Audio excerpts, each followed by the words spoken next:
orders of the Labrador National Police, where Inspector General Coleman is involved to address the nation through the respective media institutions. He's here with his deputy of crime services, and you can now put down your card here as we commence this important press conference. Inspector General Coleman and media.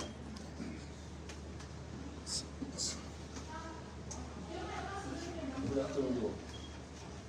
Good afternoon. Fellow Liberians, members of the press, representatives of the diplomatic community, professors, partners in justice. We gather today under solemn circumstances.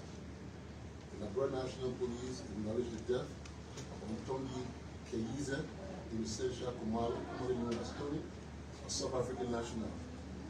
We extend our deepest condolences to her family, loved ones, and the people of South Africa. This is a moment that demands not only empathy, but clarity, discipline, and fidelity to the rule of law. From the moment this matter was brought to the attention of the Labrador National Police, we initiated a multidisciplinary investigation. This investigation was conducted by the Crime Against Person Unit, the Forensic Section, and it was done in coordination with medical authorities and the Monrovia County Coroner's Office. Every step taken has been guided by evidence, professional standards, and the legal framework of the Republic of Liberia. The key findings in this investigation are as follows. The investigation has established a body of evidence that cannot be ignored. Number one, we established that there was a pattern of prior violence. There's credible and corroborated evidence indicating that the victim was subjected to repeated physical violence over time, which is supported by witness account, photographic evidence, and documented communication, which are copyrighted, time-stamped as well. Controlled environment and the last contact. The defendant, Mr. Samuel P. Jackson, was the last known person with the victim in a secure residence and was also the first person who entered the secure room and discovered the victim unconscious in a pool of blood, where both entry and exit were restricted, effectively isolating the victim. Three, the forensic and medical evidence. Medical and forensic findings now establish a clear and compelling trauma profile. There was contusion to the left forehead, the back of the head, the middle of the right chest wall. There was also laceration and hemorrhage at the back of the head, bruising on the upper limbs with pinpoint puncture marks suggestive of possible restraint or defensive injury. The trauma sequence. The injuries support a probable sequence of events. A blunt force impact to the chest caused a backward fall resulting in head trauma, including contusion, laceration, and hemorrhage. This is not a random or isolated injury, as it is linked to a chain of previous traumatic occurrences. Five, we'll look at neglect and duty of care. Evidence further establishes that the victim had a known medical vulnerability, which occasionally resulted to seizures. Yet, the suspect continued to supply the stimulant.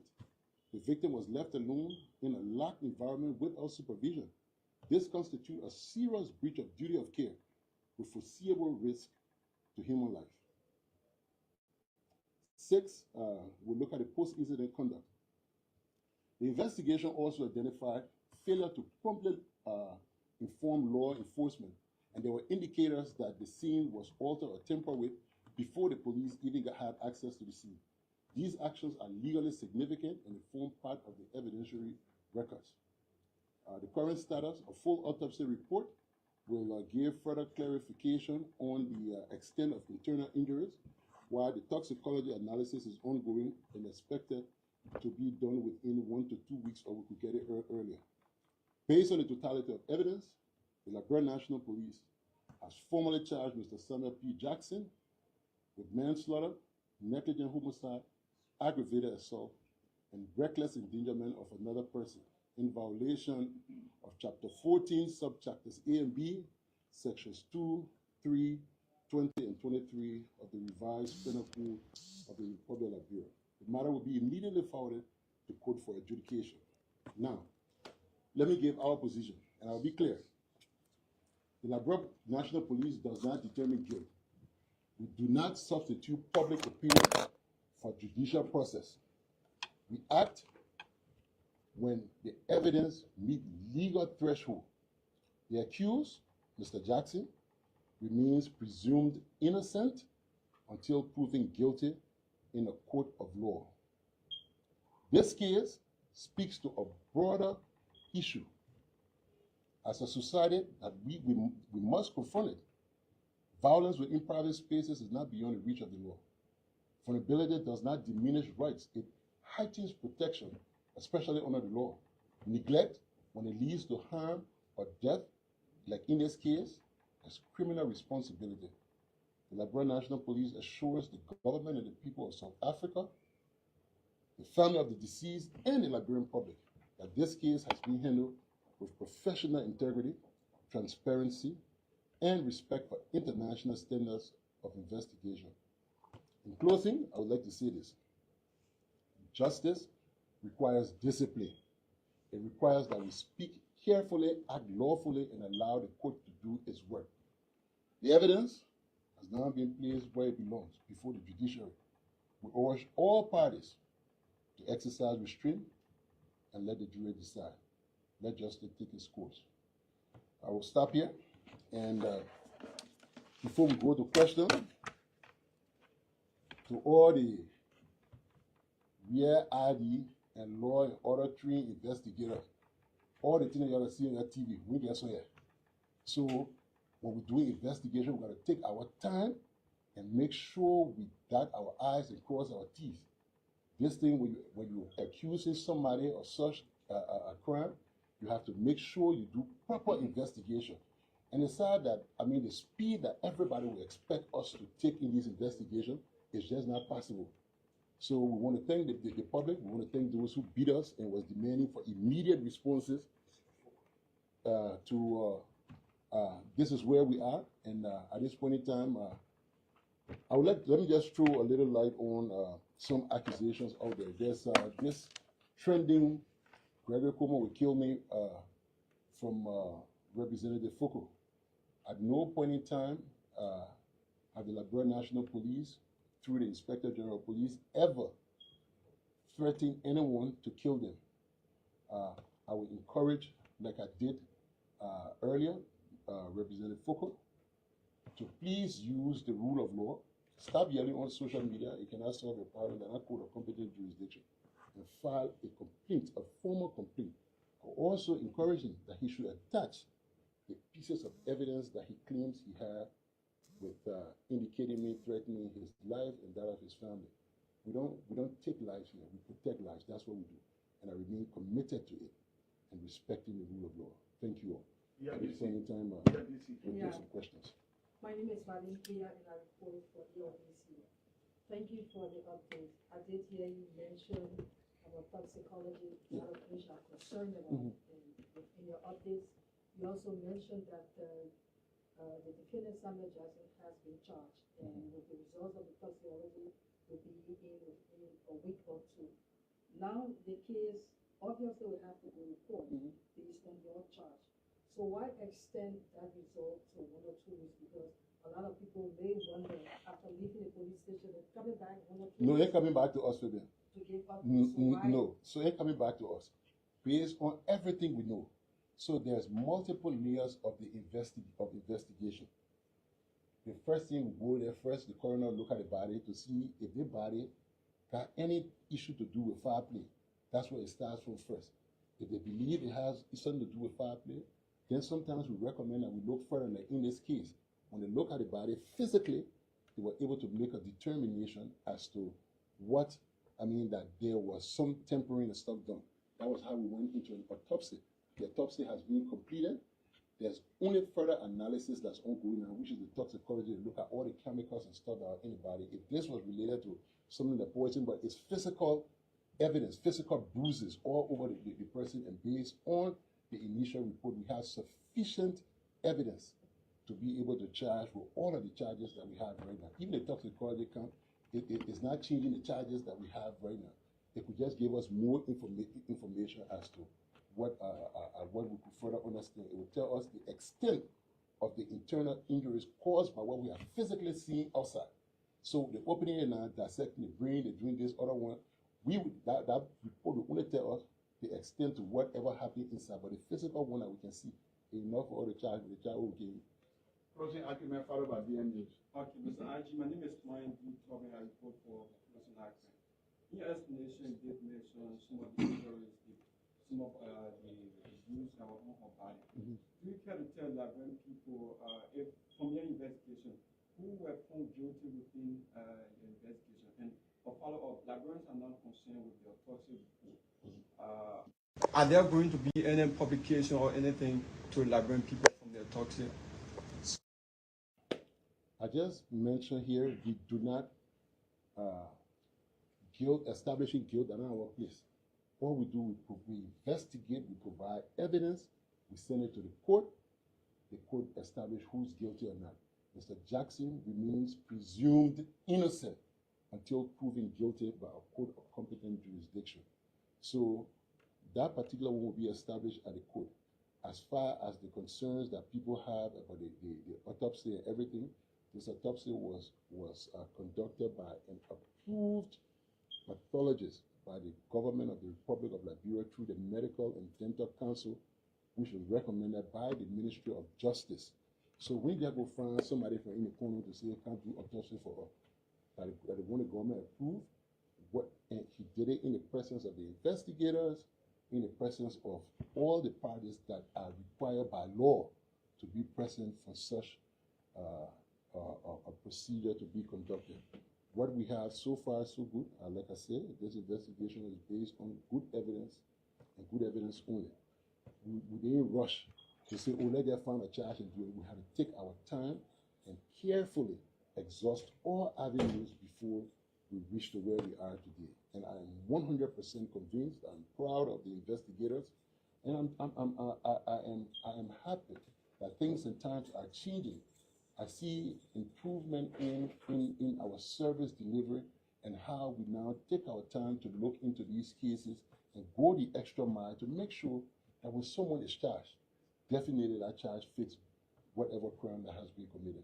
And in this case, it definitely fits. DM News and Spoon. So thank you. Mr. Haji, I'm the Faith Impact, of course, I report for DMS Nigeria. Okay. During the time of the autopsy prior to that, I do believe there was a formal communication relating to the team of lawyers representing By the team of lawyers. By the team of lawyers representing no, to the team of lawyers, we gave them a prior notice about the autopsy. Yeah. Okay. To them. Okay. Yeah, to them on the body.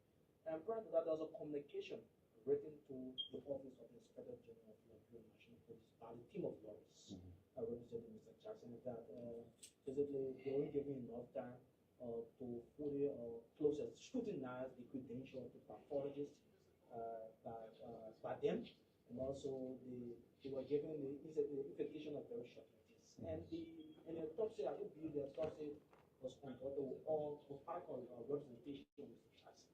Now, it's concerning. When I say that, and let me just answer where you are. The law does not mandate the presence of the suspect at the autopsy. No, the law. I'm talking about law.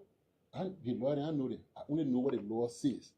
If the law had required that it say the suspect representative must be there before the two others say you're going to be there, but the law require it. So whether they were present, they were not present, we have not violated the law. I was clear here.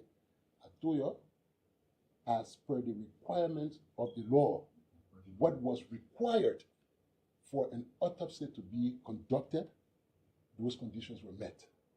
I saw the letter. I saw the letter that went all around back and forth. I saw the road to the Ministry of Justice. We violated the law. You have to go there, go read it, take your time back. Look at it. If you see violation, come out of me. so hold on. They were saying that they will hire their own independent pathologists to conduct an autopsy on the body. Well, what are you saying to that? I got no comment on it. The Ministry of Justice made a determination of fire out and investigate that anyway. Spoon. Yeah, Thank you very much, IG and Nelson Collet, report for Spoon TV. I have two questions. The first one has to do with the crime scene. Did the investigation uncover at any step of the way that the crime scene was tampered with? And then my second question has to do with the point in your statement where you said the investigation uncovered that the deceased had a medical condition that caused seizure, but the accused, now in the case of Mrs. Sam Jackson, continuously supplied her with stimulant. What exactly was that stimulant? You care to further elaborate on that aspect? Good question. At least this time you retain Spoon. Yeah. So, in the case of the crime scene, before we got there, like I said in the statement, the crime scene was altered. Mr. Jackson, in his statement, indicated to us that he met her lying in a pool of blood. When these things happen, the first thing you do, you try to inform law enforcement. In this case, even if you had to rush to the hospital, the place remains like that, law enforcement come to take a look. When we got there, they had scrubbed the entire scene, not one trace of blood, washed all the bed sheet, washed all the clothes, everything clean. So that one not just tempering, that damaging, contaminating the entire crime scene. We had to go there, bring all the people who entered that room, ask them whether you say the blood, what all you say the blood was, and then to try to recreate that scene, look at the position we saw the body, and make an informed decision from there. So yes, it was tempered with. The scene was completely contaminated when we got there. The second question has to do with the stimulants. As part of the investigation, medical report indicates that the victim had been suffering from alcohol withdrawal seizures. As such, providing the alcohol was the stimulant connected to that particular condition. So when you provide, if you know that this person is having this condition, you continue to provide it and leave them unsupervised as well, you're further endangering their life.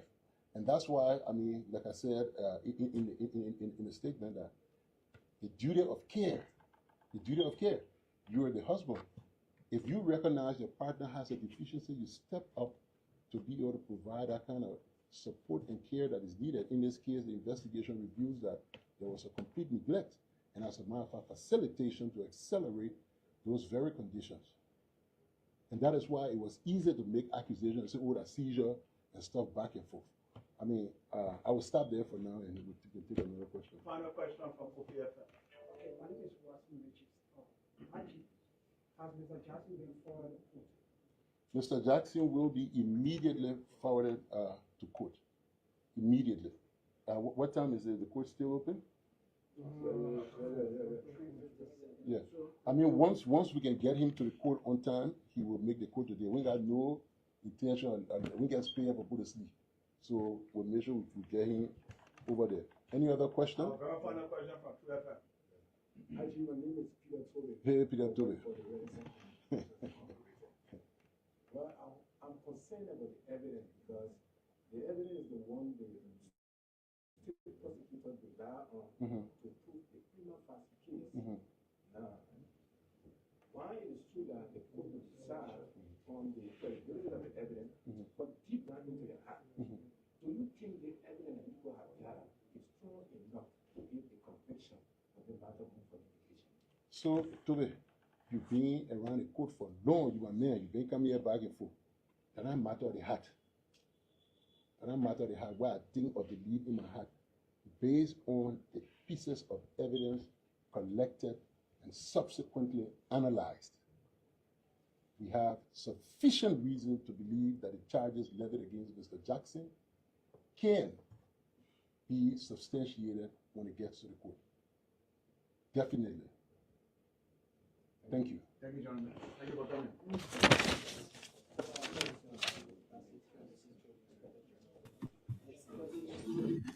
Well, good afternoon, good morning, good evening, depending on location where you are watching us from. Next time, we want to say welcome to BKS TV and welcome to the HITAL program here on BKS TV. On the HITAL, we say dialogue and our confrontation whistleblowers and bullets. My name is Junior Payne, your regular host of the Heat Hour program here on BKS TV. The Heat Hour comes your airway every Monday through Sunday, beginning at 8 o'clock Liberia time to 10 o'clock Liberia time. On the Heat Hour, we discuss issues relating to politics, health, agriculture, economic, and a lot more. On tonight's edition of the show, we'll be hosting Honorable Emmanuel Zor Jr. Honorable Zor served at the Ministry of Labor. He joined us here tonight to discuss some trending labor issue across the country and also updates from the the AFCON aggrieved workers. Recently, we hosted him on the show in regards to the AFCON aggrieved workers protest. He'll be joining us here tonight to give the public updates about how far they've gone with some of those plights that were laid before them by those aggrieved workers too as well. And of course, a lot has been happening in Liberia today, so let's try to bring you some updates across Liberia. Starting with this one, the Liberia Alternative People's Party, LPP for short, has complained to the United States government describing President Josiah Yuman Boakai's nomination of Jonathan Widow as chairperson of the National Election Commission as a threat to Liberia's fragile peace and democracy. In a statement issued Thursday in Monrovia, the newly established party alleged that Widow appointment undermines the independence and integrity of the country's electoral body. President Boakai recently nominated Widow following the resignation of Davietta Brown Lasana, which took effect on March 15, 2026. According to the executive mansion, Widow has extensive experience in electoral administration and public service, having served as a National Election Commissioner from 2004 to 2020, where he oversees key departments, including human resources, finance, and procurement. He also served as acting co-chair before replaced in 2020 by former President George Weah. President Boakai says he is confident in Widow's competence and professionalism, noting that his leadership will promote transparency, independence, and credibility in Liberia's election. So the LPP men say, they find it very, very, very, very, very hard to work with Widow. That was recently appointed by the President of the Republic of Liberia. They say if Widow is there, they believe that Widow present at the National Election Commission, apparently it sends some kind of message that is not really cool for we the Liberians. They say it threatens our peace and our security. That's the release they put out today. The jurors of the 6th Judicial Circuit Court of Montserrado County, known as Civil Law Court, have handed down unanimous verdict of not liable in favor of Robert S. Bestman, representing Pinzo City Corporation, in the legal dispute stemming from the acting indictment filed by plaintiff Alex S. Conan, acting as attorney in fact for Princess Andrews Howard and J. Wesley Andrews. The case centered around the long-standing children's playground that indictment, the Liberia Broadcasting System, established in 1960 under the stewardship of PCC. The plaintiff sought to inject the premises, asserting claims related to ownership and proposing to sell the property to Indian business owner. The legal proceeding spent several months, captivating committee attention and raising questions about property rights and municipal authority. After thorough deliberation, the jury's judgment affirms that Pinzo City Corporation has maintained valid control over the playground since its inception and that the indictment action was unfounded. That is from the 6th Judicial Circuit Court 2 as well. This is the training case today in Liberia. The Liberian National Police earlier on today called Mr. Samuel P. Jackson, now we can refer to now as the defendant. Previously, he was charged with negligence, he was charged with manslaughter, He was charged with a lot of offenses, but let's try to bring you the charges here. He was charged with negligence and duty of care. Now, we will try to dive into the charges here tonight. But when those charges were presented to the court, now here is the charges. Earlier on today, the Liberian National Police announced that they have charged Mr. Samuel P. Jackson with manslaughter, negligent homicide, reckless endangerment of another person's life. Now, after these charges, when he was sent to court, the court, through the grand jury that was selected, the grand jury they indicted him solely for manslaughter and negligent homicide. So taking the reckless endangerment of another person's life, that one was taken from there. But then the jury stand with manslaughter and negligent homicide. What this means, today, Mr. Samuel P. Jackson was sent to the Monrovia Central Prison, the South Beach for short.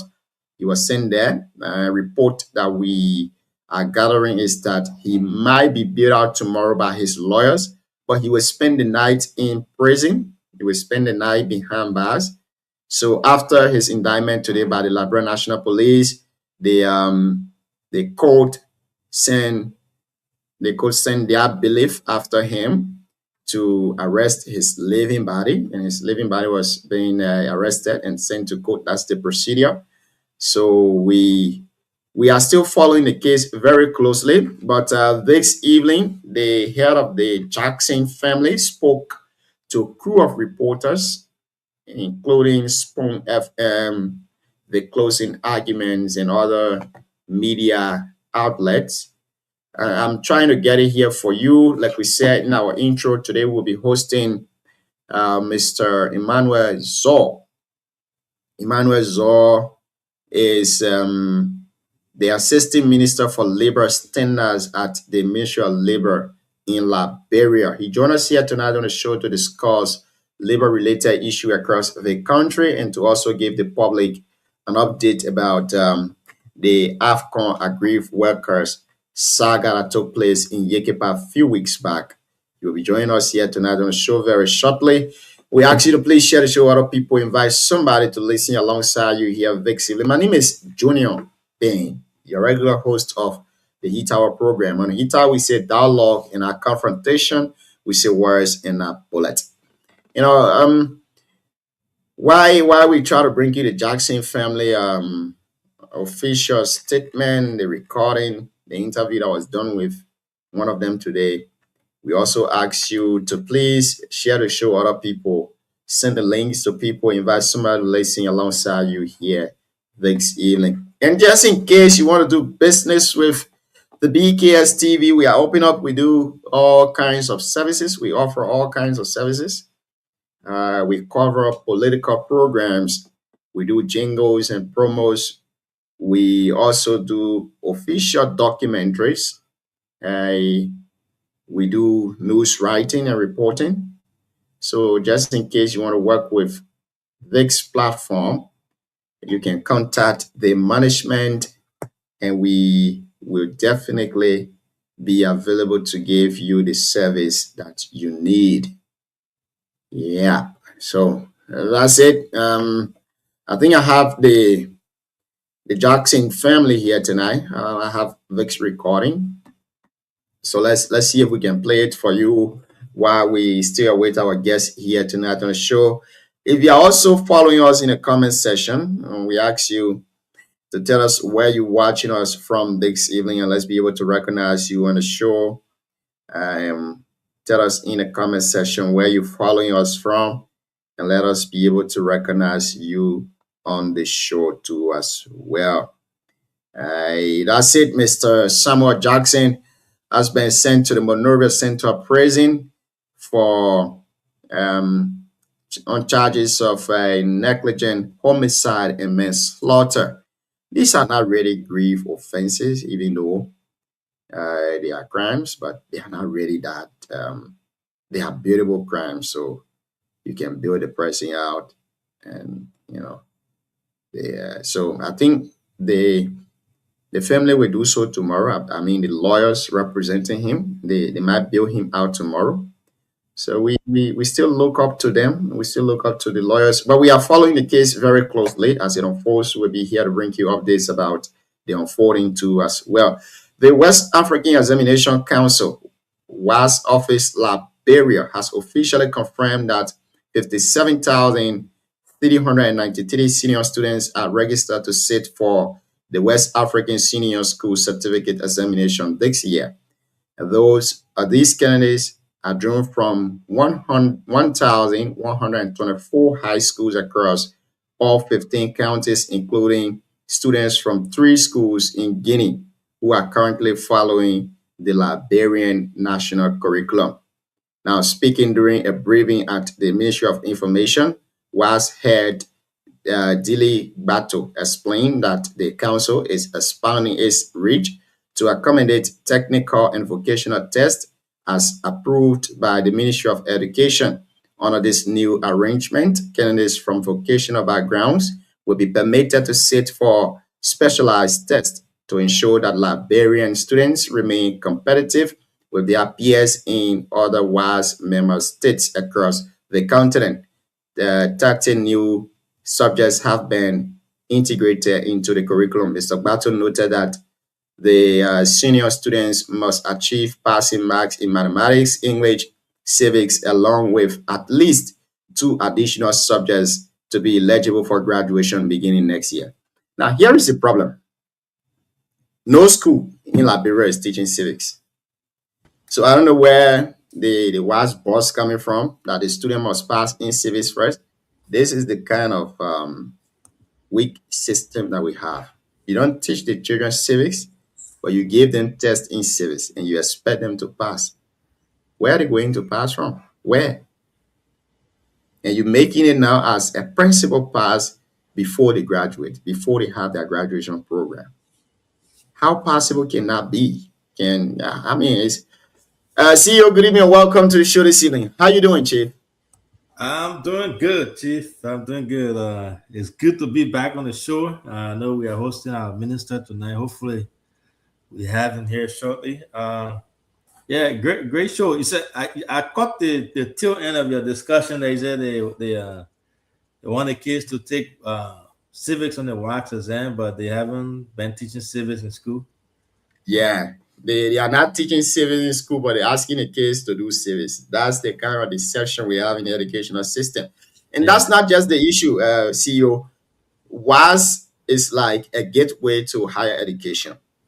Sadly, it is only in Liberia that you will do WAS, and from there you go into university, they ask you to do entrance. So I don't know what's the purpose of doing WAS. And they will ask you to pass in those principal subjects like math, English, and all of that. But when you go into university again, the university will ask you to go and do entrance. And I don't know whether this is a form of exploitation from students, because the Ghana that is offering WAS, after students take their WAS exam, they don't go back again to do entrance for any other university. All they do is they submit their WAS paper, and that paper is verified by the institution that they want to attend. And they go there, they attend the institution. But in Liberia, some school even charge you $30 USD. I know Cotton University, for example, the AMEU, for example, the Stella Maris Polytechnic, they charge you $30 just to sit for entrance exam. Sadly, some people will go and fail in the entrance. And it's not like they go to fail, but the system is set up in a way that they just want to gather money from you, so they will make it that type of way that you will be constrained. Because when you fail in one of those principal subjects, they ask you to go for substitute class. And that substitute class, you have to pay for it before you get admitted into the institution as a student. Worst of all is the University of Liberia. The University of Liberia, before you enter there, I say it with no fear, you need to get connection in the school. Only because of WAS. And it's terrible. The head of WAS, the director, he said some nice things today in his statement, but that part where he said the student must pass in civics is good, but Does your curriculum reflect civics in a country? If yes, then what are you doing to hold schools accountable for not teaching civics across the country? I don't think they are teaching That's civics. I don't think they are teaching civics now in Liberia. So I think the overall the goal there to have civics as an integral part of our educational system is very important, and I agree with that. I think Mhm. we should have it. I think we've all been complaining about it. It looked like the minister calling me here. Let me see. Okay, great. So hopefully the minister join us here tonight. Yeah, the last time he came, he was on a fire, a lot of fire from our men them. So now that he will be joining us here very shortly, we are expecting to have a wonderful conversation with him to give us update. Yesterday, Senator Samuel Koga, representing Jan Flomo, representing Naked Gay of District 3, they both were in Saninkole, where they had a meeting with the aggrieved workers. They expressed their grievances, they lay out their plights and all of that. And I think the minister will throw light on it. You will throw light on them here tonight as we go on with the show. My name is Junior Payne. I'm here alongside the Don Dada himself, the CEO, Mr. Alvin Seka Sr. And of course, together we are bringing you the Thursday, April 2nd edition of the Heat Hour program here on BKS TV. Tell us in the comment section where you're watching us from.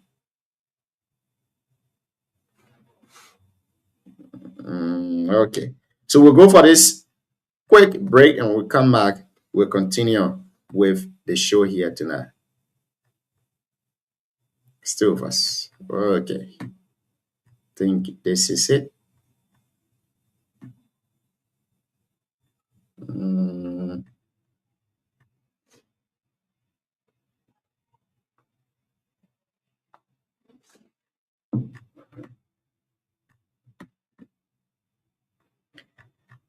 Okay.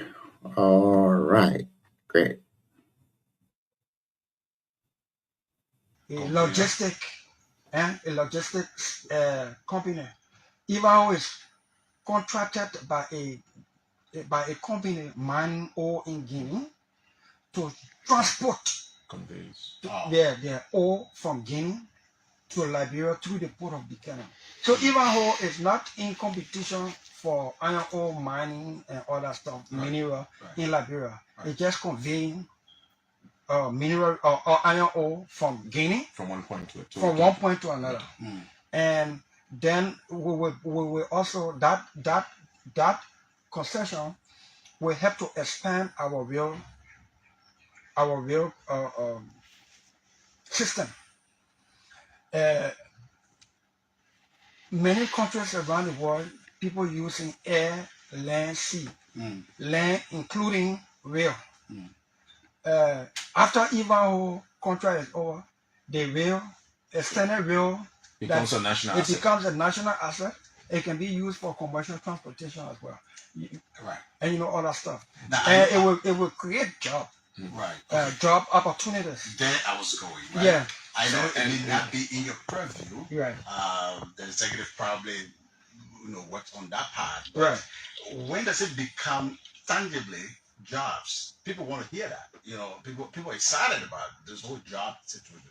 As far as you know, how is it related to providing jobs soon? As soon as the contract takes hold. In fact, from the day the president approved the ratification action of the legislature, that concession agreement starts to become binding.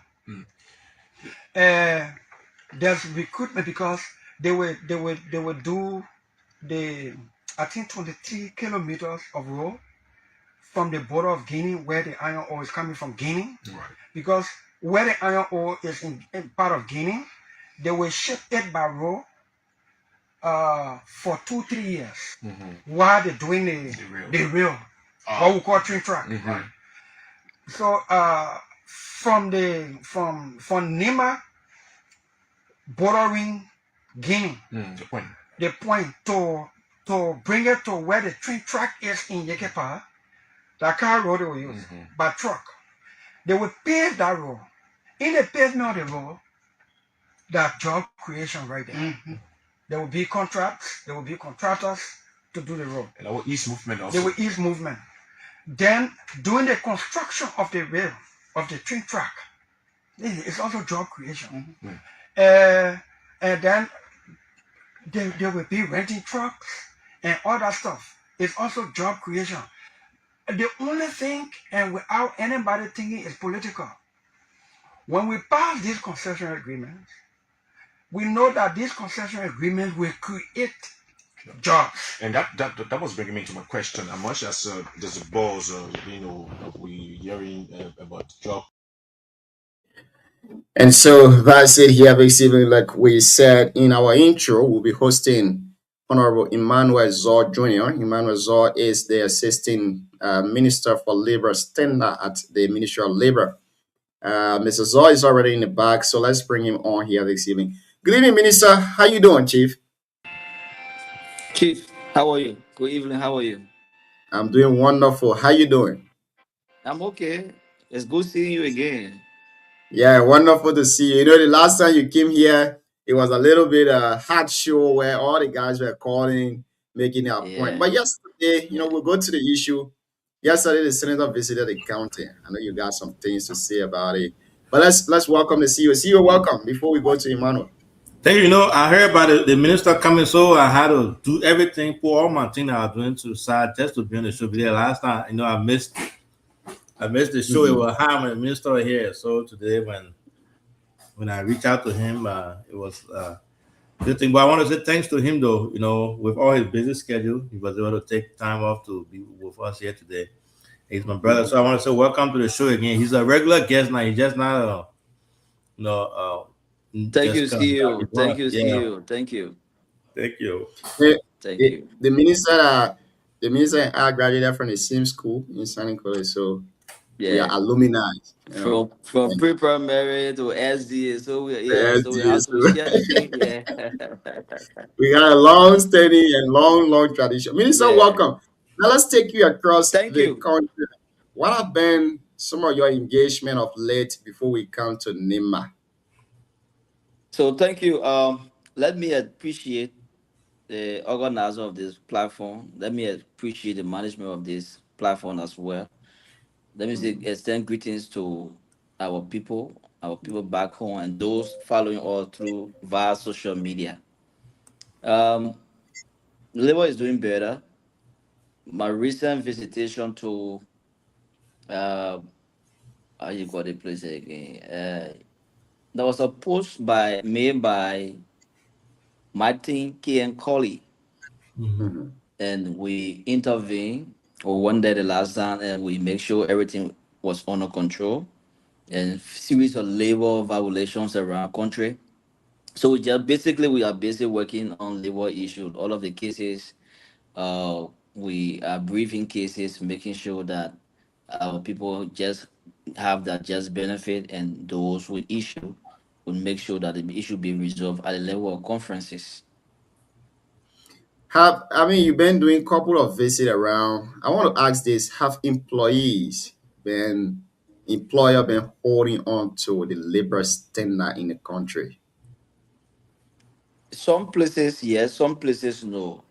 So we are not everywhere. That's why we have our full soldier. We have the local authority. We have the commissioner and team that will always go to this place and check to ensure due diligence to make sure that there is no violation. To also know that the workers and the employees and the employers work at harmony. So, you notice that some places there are violation, they are unpaid, and once we notice that institution is not living up to standard, we found the institution and we demand them to pay retroactive to the employee.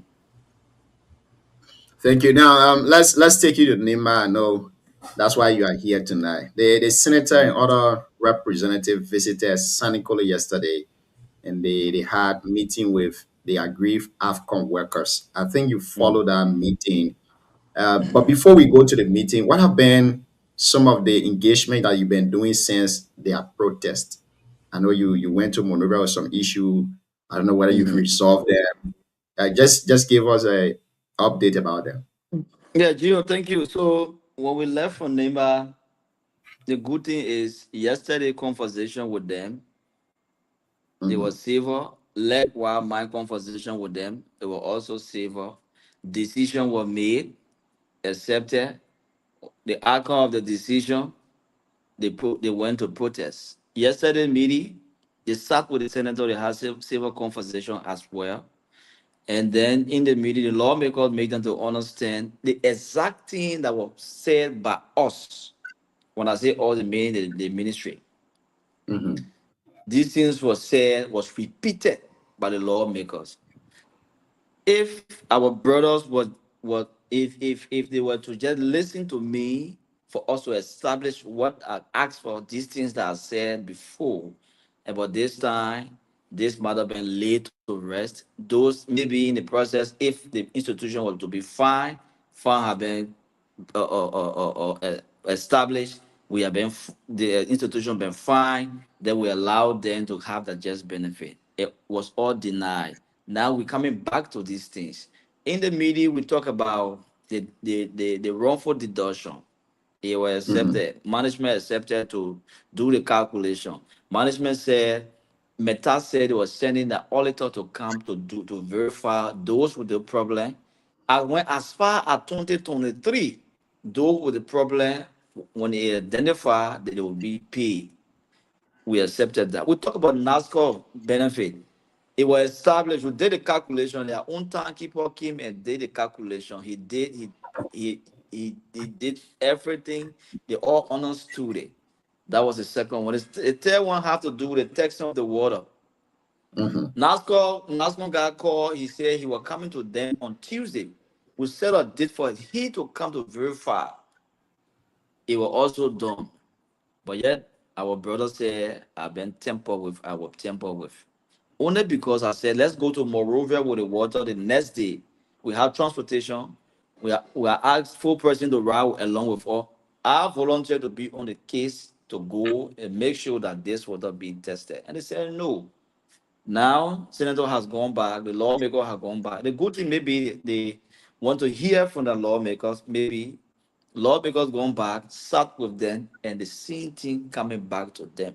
So the question now is, who delaying the process? Who is affected? Because since February 9, I visited our place. So if we are going to reason together as people to make sure to set a team to come to Monrovia, long time done with this, we're there with it, and we're talking different things now. But the good thing is, I appreciate the lawmakers that went there yesterday. I like the way they proceeded with the issue, and I also respect the aggrieved workers, the decision to accept that's what okay, and what all we need is peace. Yeah. So the similar recommendation yesterday was firstly established through you. You were the first person that brought out this recommendation, and they didn't listen to you. They went as far as protesting. Now that the lawmaker have gone there to do recommendation, do you think they will also listen to those recommendations given by the lawmaker? That's my prayer. I hope and pray that they listen to the lawmakers. The lawmakers, they are our leader. Senator, the affected community lawmaker, district number 2 lawmakers. So I mean, if for any reason they wouldn't want to listen to people or even me, they should give the lawmaker that respect and come to Monrovia and tax the water. So they according to I want to ask a real quick question. They have a representative yesterday, because when you have that peaceful dialogue, there should be someone from that end after the recommendation was made by the senators for them to say yes, we agree to it, or no, we don't agree to this. Do you recall them having any? I want to believe the leadership has always been there. Every meeting, the leadership been present. Oh, the aggrieved workers leadership been present. So the lawmaker will not just go in their own wisdom to sit and talk, maybe to say, okay, there have been conversation, people represented to explain, to bring other plots that will go through it. I also want to believe that management are also represented. So the Yeah. parties involved were present. I want to believe the parties involved were present, and these conversations were held in that person, and conclusion were made, decision were made as well. So now with the conclusion it came out to yesterday, I know the process will now begin again. I spoke with one of the aggrieved workers. They said they do not want you on the team because you have been compromised. So they don't want you to be on the team. Is there any other person So in the this is ministry? it. This Mhm. is it. So this is it, right? Yes, sir. This is something that we need to look at. This have to do with my integrity. Mm-hmm. I'm a young man. I'm from Nimba. I school in Nimba. I did everything in Nimba. My family in Nimba. So why will it profit me to side with management? People, the group we're discussing, I have my cousin, I got my blood brothers within the same group. And I said it. I said it. If you listen to them, they'll say, oh, Mr. Zor started a fine, but he said we should go to Morovia. Is that what you call being compromised? You cannot have any meeting without me being present. I'm the labor standard. Inspection for all falls on me.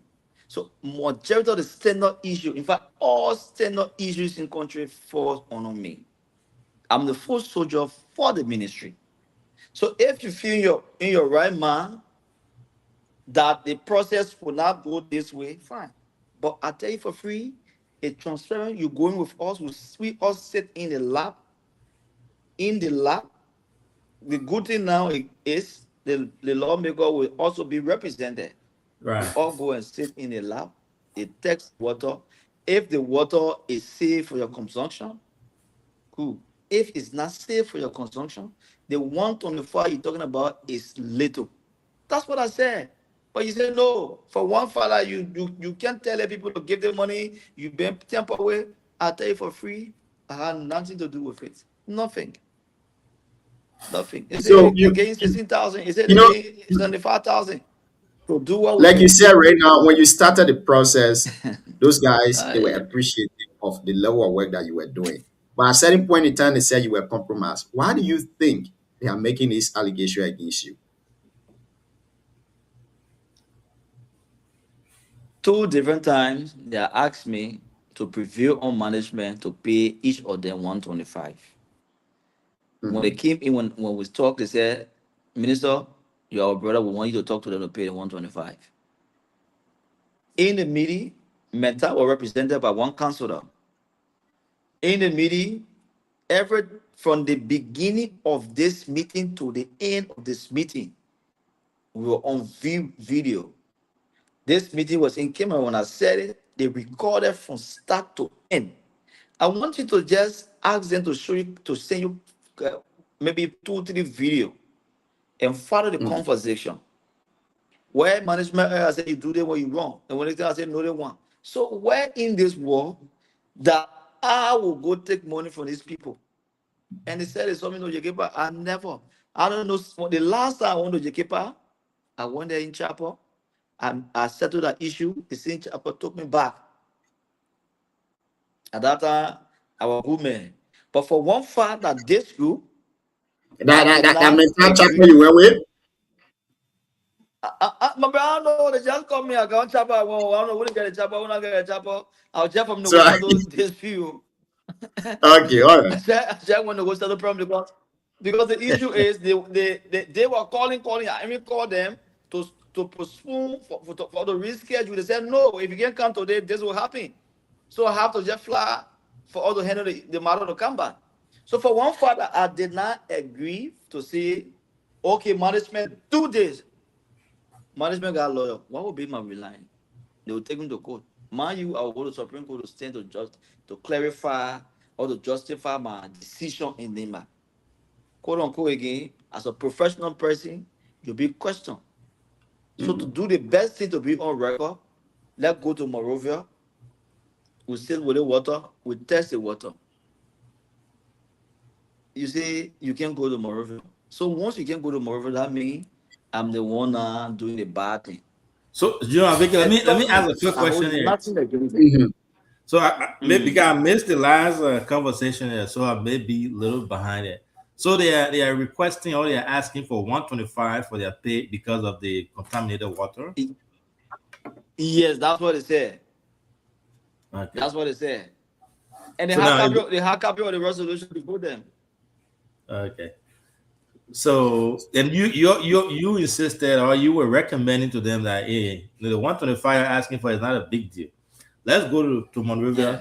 test the water first, get the result, Mm-hmm. and then before we make Mm-hmm. our presentation to the company for them to find a resolution, and they said no to that. They said no. Okay. They I said see. no. So Management they said they that. I said to management, if this water is Mhm. tested and the water is not safe for the consumption, you Mhm. if one person is going to say they'll pay $800 for damages for hazardous damage, they will accept it because it below standard is not what we need. Mhm. The institution will be fine. We all said it, agreed. But let's go to Monrovia. We set a date to come to Monrovia on Tuesday. Tuesday, the um, the NASCAR team will go to Sunday Quarter to meet with them. Then Mhm. they see Tuesday, 4 person join them to Monrovia with the water. The leadership come to Mhm. Monrovia, will go to the lab. I will take them to the lab, will be present and take this water. Meta were represented, they were present, management were present, media So where in what the wrong in the entire thing that say, oh, we go protest. The lawmaker said the same thing. So I expected not to even go protest today that the lawmaker been pen power with. Because we all say the same. Eh? We Yeah. all saying the same. So what different? We said the same thing yesterday. You said no today. The lawmaker king they said, oh yeah, this. So why will you accept to say okay, we'll go tomorrow to tax the water? You cannot run a decision without concluding the matter. You can. You can. So Why if one of the I run claims. a decision, I Mhm. say the water is not safe for the consumption, and then tomorrow the institution bring in the lawyer come in they come with a lawyer, go back to court, and the water is texted like water is safe for the consumption. What becomes of me? So you see, so a former saying that in that kind of a test spot, convince them, let's go to Monrovia. I came down, talk to them, let's go to Monrovia. Let's go to Monrovia to test this water. He said no. He said no. And all of my labor job I've been doing, when it comes to my own people, they had different understanding, they had different appreciation about our activities. But I'm not deterred. I am not deterred. I'm not deterred. It comes with a job though. But let me I'm a ask you part of this. it. Mhm. Those guys they made some other claims apart from the water issue. They spoke of being Mhm. underpaid, and then they also spoke of their national security not being paid for. NASCAR is not being paid for, and all of that. What have the ministry been doing? What have you been doing since the process came to a standstill? Have you been doing So your this is it, right? investigation? This Mhm. this issue was raised. Mhm. There was a team seller by me, and it was a team seller that was in 2024 when I went to the NIMBA 2024 Lo- November 28th, Mhm. 2024. They all agreed. The team, their leadership went along with management and labor team to verify. It was confirmed that they were paying their NASCAR. Okay. This recent trip to Nema, again, they brought it before me. In the meeting, I placed a call to the director of NASCAR Nema chapter.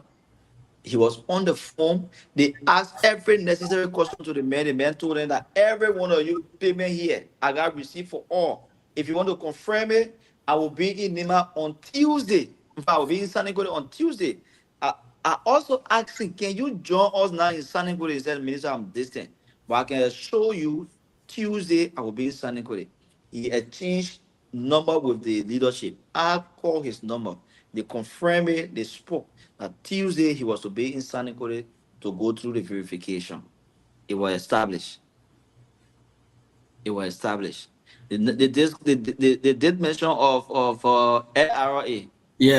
I'm not a financial person. I left right there.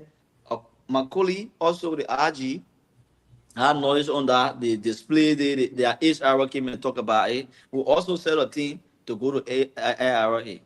They all agree. So LRA is different institution. They got different functions, different workings. I had no knowledge of that, right? So the best thing I could do to use my influence to link them with the people, the rightful person to listen to that plot, and which I did. But to say, oh, yeah, go ahead.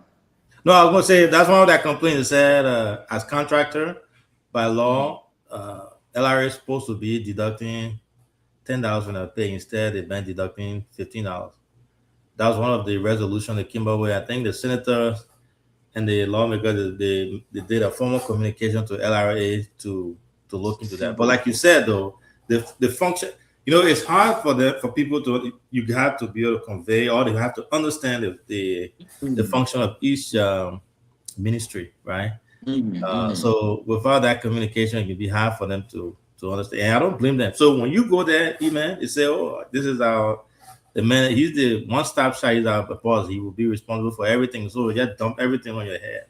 But that's why the communication is good. But yeah, I think the senator said they are writing LRA to have that communicated to them and adjusted, $15 instead of $15, it would be $10 instead for contractors. Fine.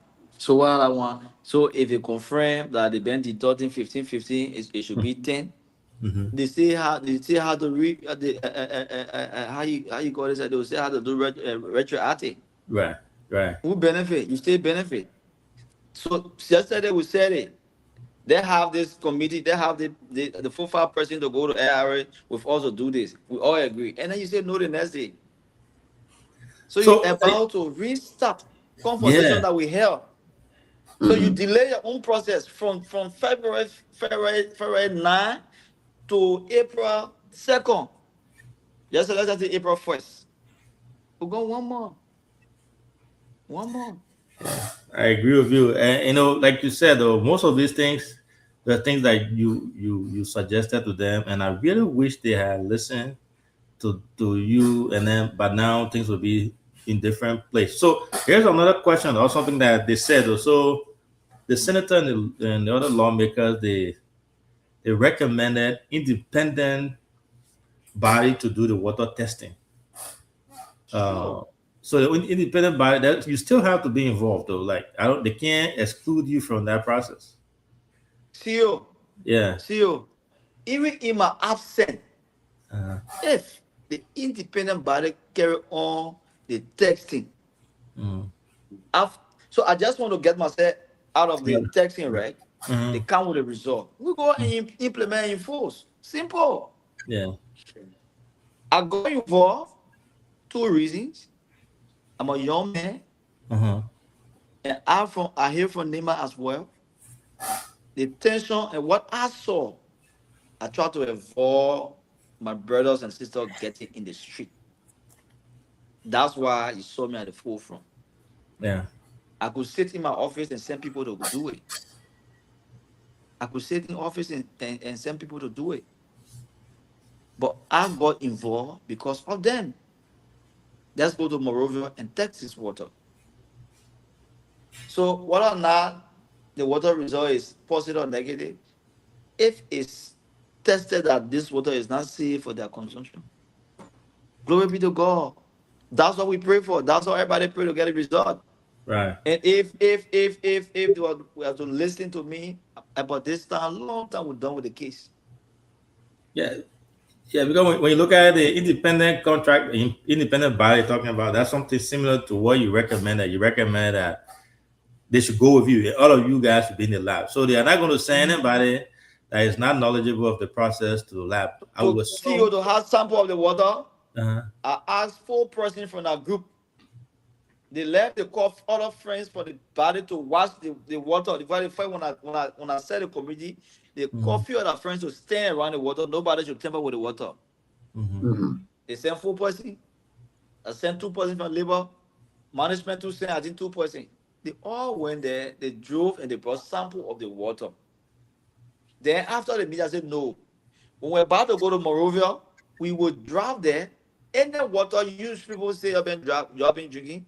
Tell us point at the water, we'll tell the water, we can do sample. It was enough. It was enough. Yeah. So this thing of the aggrieved workers, I think like you said, they are coming to one resolution now. Maybe they needed the lawmakers to join in, and now that they have started, I know you will be there to assist them along the way. Everybody got their own dissatisfaction and all of that they have been expressing, but I believe that they will work with you now moving forward. But let's take you from this aggrieved worker situation. Let's get you to other labor issue across the country. So before we leave the aggrieved workers, I got one more question, one last one there. Mr. Minister, they talked about, I think they sent that an address. They talked to the management and asked them to address the allegation of wrongful dismissal.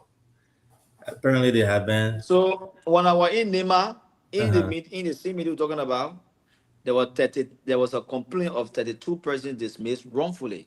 Right. Right there, we established a team. We mandated the commissioner to look into that cases. In my present, the commissioner told them the next day they were going to start the meeting. So to my understanding, the case is ongoing. Okay. Yeah. So maybe another group of people been dismissed wrongfully. Maybe that's what the senator talking about. But to my understanding, the 32 persons that were affected, that wrote that complaint, wrongful dismissal, the case is ongoing now. Okay. Yeah. Thank you. I mean, we have you have answered. I mean, all the question about that. So yeah, that's the last question I had. Sorry, I didn't mean to cut you up there. Yeah, it's okay. Now, Minister, you are a very vibrant young man. I know everybody get their own dissatisfaction with you. Jokingly, I was speaking to one of the aggrieved workers. They say the guy came here, he took out you from all, then you also want to listen to him. We will not listen. So, when I got there, the other guy, imagine my judge didn't know me, right? The guy saw me. See, the first day when I got out from the car, what I heard from him, that was money shining ahead. See the perception? Exactly what he said. Say, look at him, Zoe. Look at him, Zoe. You, that was money shining ahead. I wanted to say the case when I started, like you didn't want to say the money. What kind of money now? Hey, yeah. Like you said, to even have you got to be very careful as to how you talk to people, right? I manage to make them feel at home so they can be part of the process, and they were all part of the process. But they wanted me to sit in our hall to tell the people, pay this money now. I would not do so. Even if I were to say pay the money, I'll do official communication to the institution to give them our final decision. Which I did. Let's go to Morovia. The guardian said the same process was established in Grand Bassa County, and you guys in Buchanan. So this is it, right? By law, you have a copy of the resolution they're talking about. Yeah, I think I have it. The 125 we're discussing it was a list of people, 800, I think 806 or 805 names attached to the resolution. Say only in Buchanan. Then the blood names, I know 808. I think, yeah. So if you read it only restricted to Bassa, right? Bassa, because if you read it, you say attached names only Bassa. So you have an issue here. Okay, you say anything like affect Bassa might affect it because Bassa got money and they brought it to you. The same people say, okay, yes. Where in the world you see your household benefit and you see 10,000, you read it, their complaint. Yeah, I saw the complaint. They said hazard benefit and need 10,000. For example, now your institution is building a studio. Other people coming to help. You got contractor. You got people working for you. Then after after the construction of the studio. Then those that work with you, for example, the carpenter, the other people, you're telling them to go. As a good manager, as a good institution, you do handshake, right? Now, then they're telling you because I was here being a thing with you. One the saying they were bringing here, you call this one, the rock call this one. We know the $1,000 billion you use on the project. So since we're leaving already, it's not part of their contract, but since we're leaving, you get each of all $10,000 as a project benefit because we work here. Where in the world that one can happen? So I told them squarely, I said, no, they want to stretch it out. And they all agree to stretch it out. To my utmost surprise, during that protest again, they raised the same issue. I said, no, but they come up for a different thing. Yeah. It behooves me when I sit listening to when the news comes from my own home.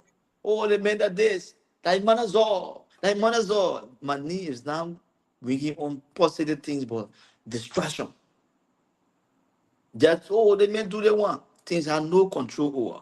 They meant to 15,000. The other person saying to 75,000. Where in the world?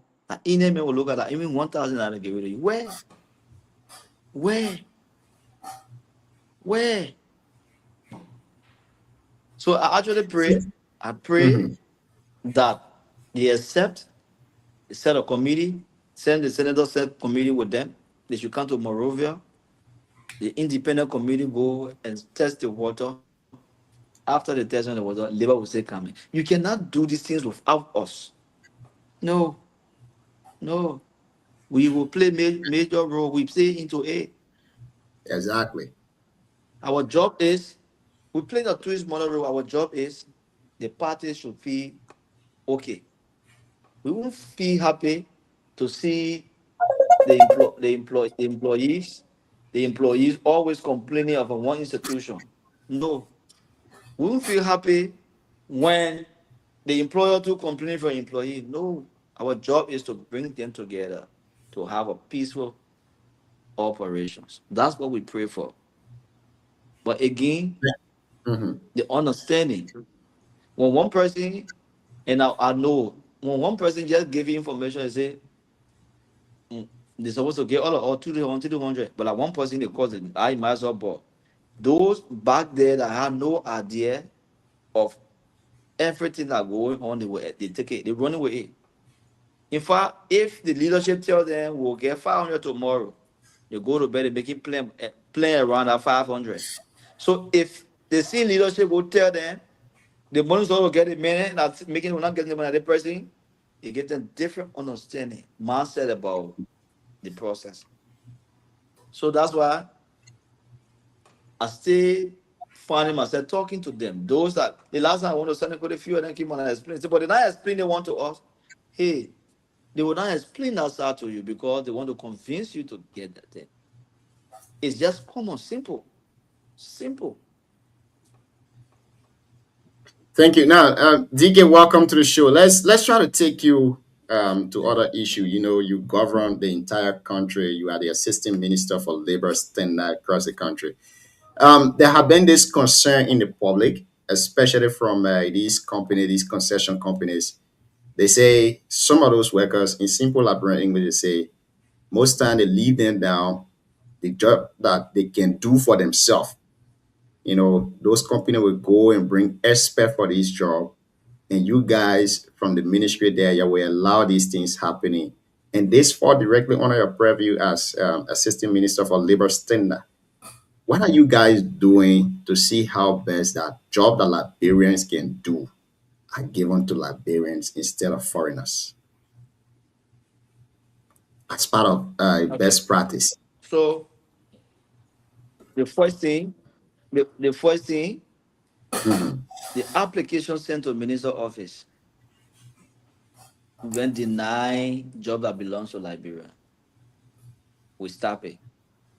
So if any institution that notice job that belongs to Liberians and they have agents doing them, we put it to us.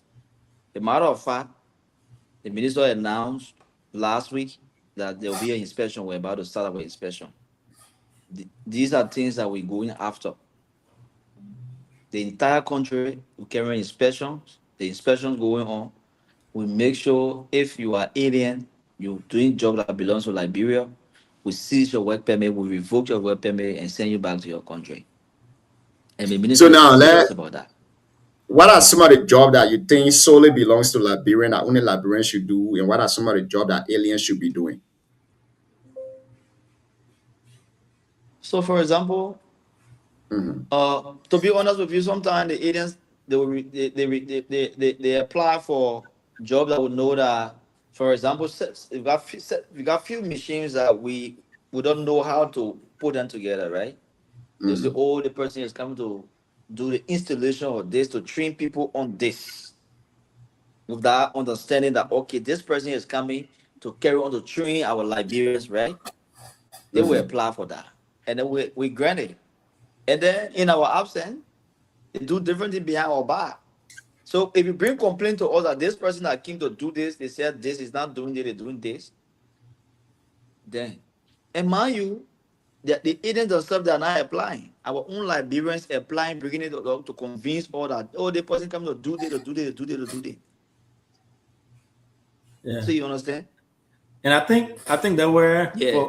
in the states here, even so in the states here, when companies hire illegals, the country or the government goes after the companies that hire those illegals and punish them. So I know you said that when you guys catch someone who's doing the wrong job as an alien, you send him back to the country. Why don't you guys go after the people that are hiring them, the employer who are breaking the law? Because it's not So there's a supposed to be hired. penalty too. So the employer too. So the management too also have a fine. Oh, okay. So it's both ways. So almost like, for example, if we caught you with our permit, we find you, find the institution will pay fine. Okay. Yeah. All right, So cool. before I work in your company, you should ensure due diligence. I have all of my documents set. I should have my work permit.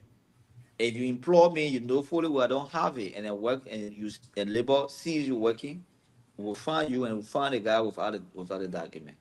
Yeah, and that will even help, say, even eradicate things like that, because if the enforcement start going towards the employer will be very careful. It will help you in implementing the law. But Jim, go ahead. I was just name for Thank you, sir. Minister, you're a very vibrant young man. So most of the things when it happen, you can hear them. You on the Facebook, you knowing these things. Complaints have been coming from Indian stores in Monrovia. What have you guys been doing to curtail some of these bad labor practices that are reported specifically from Monrovia?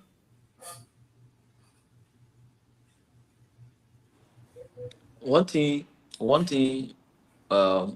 when I first took office, when I read the Decent War Act, and lawmakers at that time in their wisdom, I don't know how it derived at doing that. Professional people, unskilled people, they sing, giving them 143. That's a major challenge. So the Indians now, let me just say the Indians now, because the law say 143, you get degree. You don't get degree in our simple English. You get master. You don't get your master. You not get master. They treat everyone the same way. 143, 143, 143. And then the 143, after deducting taxes, it will drop around 127. So sometimes the cases can come before me. So the people say, yeah, we'll pay 143. So when they deduct taxes, then it will drop around 127. So those that work with them, they might not understand, but the men people not pay me. And once they deduct tax, it will drop. No civil education. So they needed to educate the people. Oh, the law says we should pay 143, but after the income tax, it will drop to 127 or 126 or this based on the changing rate. There have been no civil education to make the people to understand that yes, we pay the exact money, but after deduction of taxes, this is what you can get. Two, To be honest, some people they honor paying people, and when inspector brings that to our attention, for example, if you spend 4 or 5 years with them, you're making you they honor paying you, they'll have to pay retroactive. We just need to know the institution and sensitization that work here. Yeah. So Great. those are the Another ones they honor paying, we're making 130, then you deduct the taxes from them. Another issue is the issue of child labor across the country. Since you took over, have you been engaged before with any other cases of child labor across the country? So Jill, Mhm. Yes, sir. we have the ministry, you see, it have different workings, right? It's Mhm. structured in a way that every offices have their own function. My office is squarely about legal. It's legal. It's all squarely legal. So they got division two that are responsible for child labor. They have their own agenda. They have their own plan. So if I tell you that I'll be telling you about child labor issue, now I'll be lying to you. I'll be lying to you. The child labor minister is there that have a program. He have a staff that they can work it up. We sometimes go in our senior staff meeting, just get briefing as to the workings of his office. Okay, But my great. office Now, query, mhm, investigation, yeah, the, compensation, the these things will work around. the whole law thing, the compensation, all of that, people been complaining that the law they are on the book, but they do not know them. From your office, what are you doing to inform workers about their rights, their responsibility, and what are the procedure they need to follow? I'm told The, that there are even the, some places that there is no workers union. They do not have any workers union at some of these places, and sometimes when they get complaint, it's difficult to channel this complaint. the last time when I came on your show, there's a fellow who called from the States. I think he was on the show from the States. He asked me a Mhm. similar question as to whether we came on civil education everywhere. I said to him, no. The answer is every institution have HR management. It's the responsibility of the HR management to provide education, civil education to employees. That's why every institution they have the policy that guide the workings of the institution. For example, this platform, it was Mhm. built. You have your objective. You have your in and objective, and this platform also have a guideline. This platform also have rules and regulations. Even with the guests, when we appear on your show, there are rules. You don't abuse, you don't do this, you don't do this, you don't interrupt, right? It become policy. It become policy. You educating us when we come on your show to not do this thing. The first time when I keep on the show, the introduction, you said, oh, so I think somebody tried calling. In fact, the first time was when my brother Anthony was online. When I tried calling, he said, "No, we cannot bring you on. We respect our guests, and this XYZ." So it become a policy. Whenever we appear on a show, we know exactly that we cannot interrupt other conversation with other people. So if I was the HR now, it's my responsibility to provide the policy to all of my employee or contractor to educate them. That's why some institution every morning they have breakfast with them, they have devotion, they guide them. Before you sign contract, they guide you, they give you copy of the contract. You peruse it, carry home, peruse the contract, sign, and bring copy to them. That's how it should be. Because we are not everywhere at the same time. No, we are not. Thank you very much, Minister, and thank you for being here tonight. I spent a wonderful conversation with you.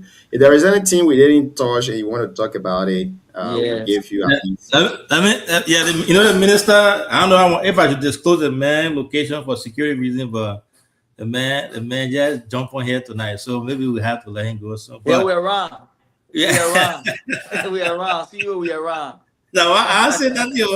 I just Yeah, for but security it's reason. always good. It always good. It always good appearing and see having conversation with brothers.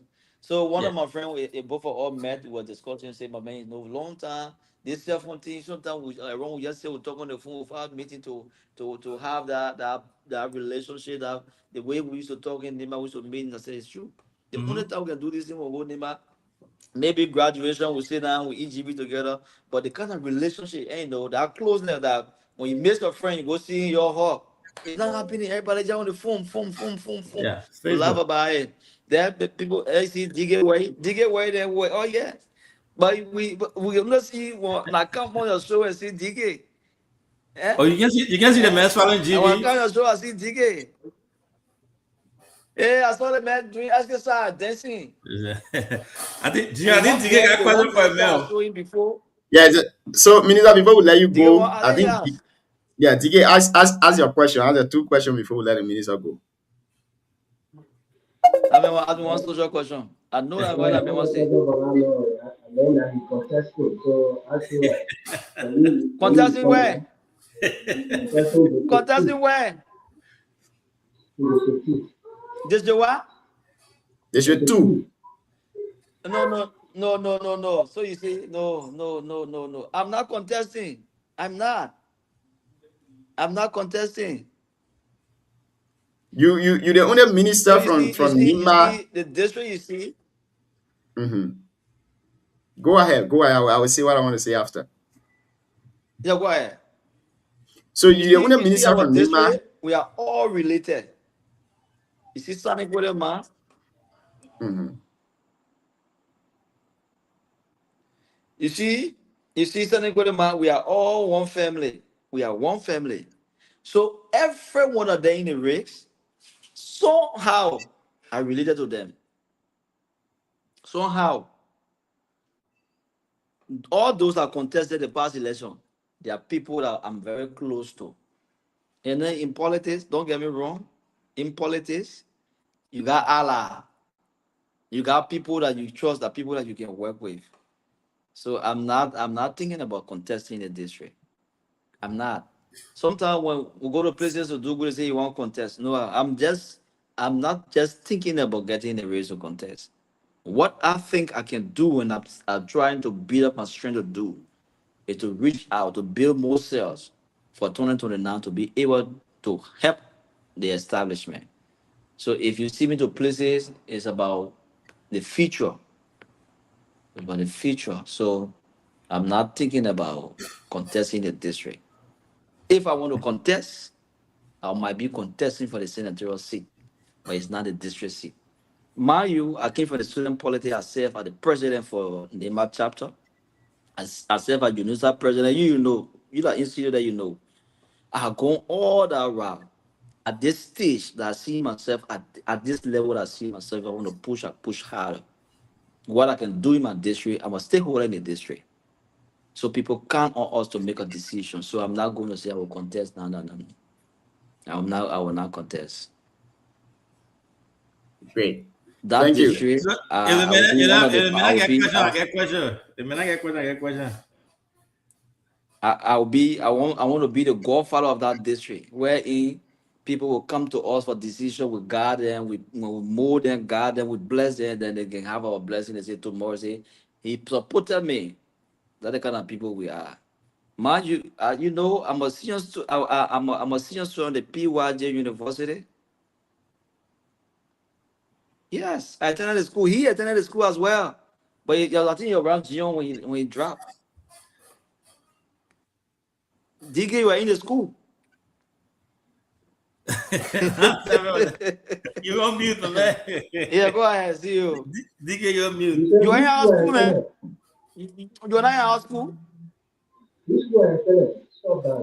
Your uncle You are in PYJ school. You're not Johnson school. You're not in Johnson school. But man, DK, But you didn't ask him, man, which one I'm is gonna school? see, man. Move on there, man. When I say his school being school of thought, those are associated DK, they're not with Tell on the university that they've been those are speaking of. those are green for him. Don't mind. My man, don't. I mean, I'll put you the back. I'm not disrespect my papi. I'll You mute see, you. You know, man. DK and I, when we meet, I will carry DK in here. My man, your boss man was elected on our party ticket. You want to deny that one? You supported on Okoga. On Okoga won our party ticket. At that time, your very self, at that time, your very self supported the MUDB at that time. What you want to say? You never supported MUDB. DK, you can't hear you. You signed a song. I don't know what. Yeah, so DK, please rejoin us. I don't know what is going on with your microphone. So, even here's my question. It's a question, but also, statement I want to make and get your view on this.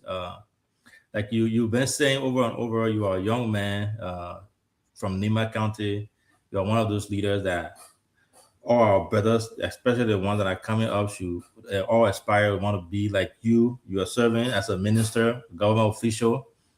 And you spoke of certain thing earlier. You talked about your reputation. That's something that we all strive for, we all fight for. It takes thousands of years. It will take years and years to build your reputation, but just one moment can break it down. And you are very cognizant of that, and you're protecting that, which is a good thing. And I think all our government officials or brothers from Nima should take heed to that and be very mindful of that. What would be your recommendation to young people of Nima County that are coming after you to follow your footsteps, you and other government officials, when it comes to setting example for them as they try to emulate you and other people tomorrow? Legacy, when you are said and done tomorrow, everything is said and done, even from labor ministry, student politics, and you became, let's say, hopefully you become senator and, who knows, president of Liberia and stuff like that. When you are done, God bless you, my brother. God bless you. We gotta shoot high. Yeah. What will be your legacy? What do you want people to remember you of? I want people to remember me of my stand on issues. That okay, we thought he was this, but he's a man of principle. That one thing that people will not, maybe the guys still find it difficult to understand. That just me. I stand my principle. If I say this and we do this, I know it's the rightful thing, it'll be done. Justice should be served. Mind you, I serve a chief justice for university. Chief justice for Zion University. So you see, yeah. So the brothers, the comrades, I feel that pain, and some of them, it's just the perception, the mindset, the wrong of things. But I'm not holding it responsible. Again, we brothers. Thank you. Thank you very much for being here tonight. Like you said, Nivarians, we are brothers. Like I told you, one of the guys called me, he said, you might as well pass in my pepper bush. So that guy there, me and he will not be friendly. Even when he can't say, That's social thing. That's social thing, but you can't be that one, man. That's social thing. Maybe that long time social thing. So you see, that's continuing. Man. Yeah, so I maybe having unknowing it, man. Maybe, yeah. But I'm not too sure the brother saying truth. No, I'm just kidding, though. I'm just kidding. But before we take leave of you, there is something we didn't touch, and you want to touch on them. Just do it in 2 minutes as your parting comment. We are saying all. I just want to appreciate our lawmakers, our senator, and the 2 lawmakers that took that time and listened to their plots. And I'm also encouraging them, the leadership, to always be resolute when it comes to handling matter. Mind you, I went to jail before, right? When it comes to protests, what we planned was different and what we saw was different. 2 different things. This person been planning to enter the place to get something from there. They been marking, they want to get it. They're looking for means to make that way and get it. But you, the leader, your aim is the whole idea is to seek for attention. You're seeking for attention to listen to your plan. But others thinking differently. And what I saw the last time, I was broken. It became a national issue. And everything played just Nema. I was broken. And I encourage them to listen to our leaders, to set a team, come to Morovia and text the water. They said to me we should text the water in Sanicole. They said to me we should text the water in Sanicole to Jungle Water Lab, because all on the water and sewer lab. I said no. They go to Morovia where we have all of the equipment for us to go through the process. So my office is open. My phone has all my numbers available to them. I don't want them to feel intimidated, or I don't want them to feel disappointed. These things can happen. The best thing is to do is to have conversation. Nobody holding them responsible for whatsoever that happened. Maybe that's how they express their frustration. But my number still on. I always around to give them the rightful advices that they need to do. Today is me, tomorrow might be them. That's what I always say to them. This is our generation. The youngest one, those that you see when I go to Nema, when I go to Sanicole, I sit with them, have conversation with them.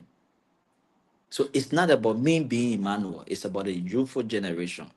After me, what happened after me? Today, I'm privileged to sit on this table, to serve at this level. Tomorrow might be you, it might be your relative. So what can we do to build together to make it look worker? So I'll encourage them.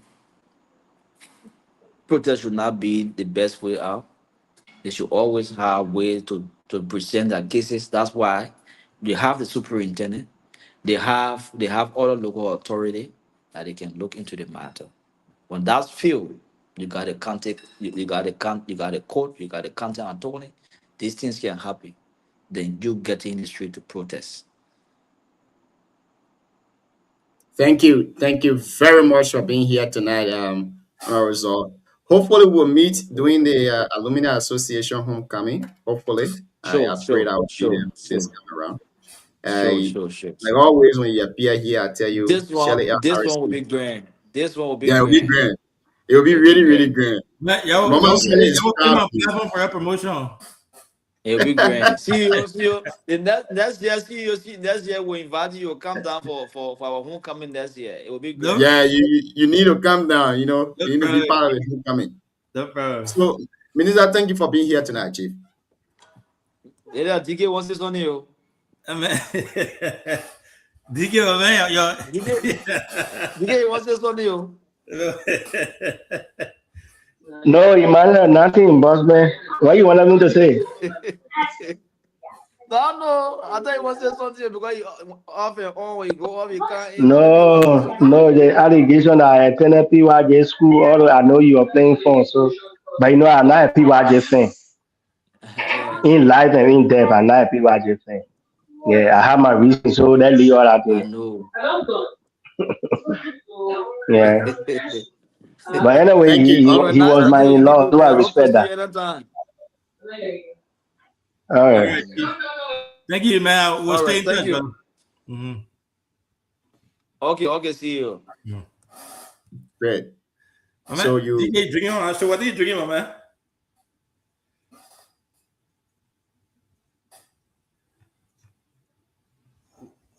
I don't know what happened to DK to now. Maybe something is wrong. He muted. Yeah, I think some.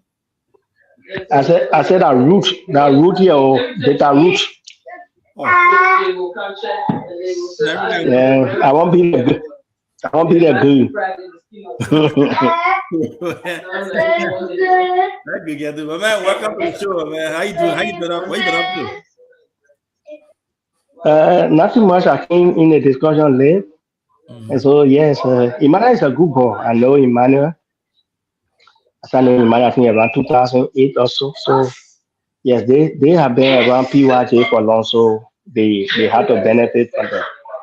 But sincerely, I have my reason that I probably say when I was in Liberia to PYJ in the face and everything. And now PYJ father. People can celebrate him for whatever reason. He was not my kind of leader. Yeah, so linking me up after it does it doesn't make sense to me. So that why when people say I had to call it all right away, I don't Nice. pretend. Yeah, thank good for you. Good for you. Thank you. Yeah, So you guys from young they have to always be on his side. Whether he step on your toes, y'all will still pretend. But sincere people from young they will not glorify him, will not celebrate him. Because he is very young, he offended people. So TK, John, go ahead. You wanted me to stop. yeah, stop. Stop. We got certain rules. John, I'm not. Yeah. John, you want to talk about PYJ? You want to open up No, today to talk about No, PYJ? no, Oh, no, okay. no. Okay, because when I So open up today, y'all will shut the show down. yeah, we're not talking about that here. The our leader got married today, but the Women Association of Liberia, they playing front our leader dress. Tomorrow we'll be fighting our case. But then that's not an issue. Let's bring you some of the training issue today, and then we can discuss that before we go. Today, the Liberia National Police initially they charged Samuel Jackson with 3 offenses: manslaughter. They charged him with manslaughter. They charged him with negligent. Um, they also charged him. They charged him with a negligent homicide. They also charged him with reckless endangerment of another person's life.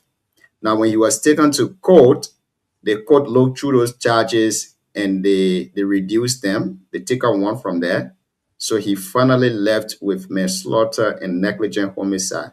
Now, the issue of reckless endangerment of another person's life was taken from there. As we speak, Samuel Jackson is at the Monrovia Central Prison, which is also called the South Beach. Apparently, maybe his lawyers will file in for him tomorrow to be released in their custody. I don't know yet, but I want to ask this question: How or how will you rate the way the police have been working recently when it comes to investigation? And with this case, what could be your recommendation now that you have leave from the police and it is currently before the court? The court now has everything, but according to the police, when they went on the crime scene, almost the entire evidence was being tampered with. The bed sheet, they have washed everything, they have cleaned the floor, they have done everything.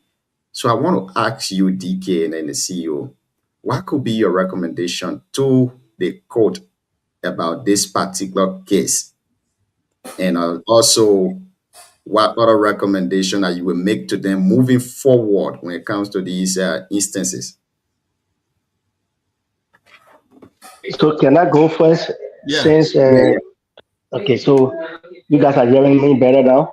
Yeah. So Yes, sir. the issue with someone death, like the case of Mr. Jackson, is difficult because for police to charge you in criminal cases that days, number one, the crime must be committed in the presence of the law enforcement officer.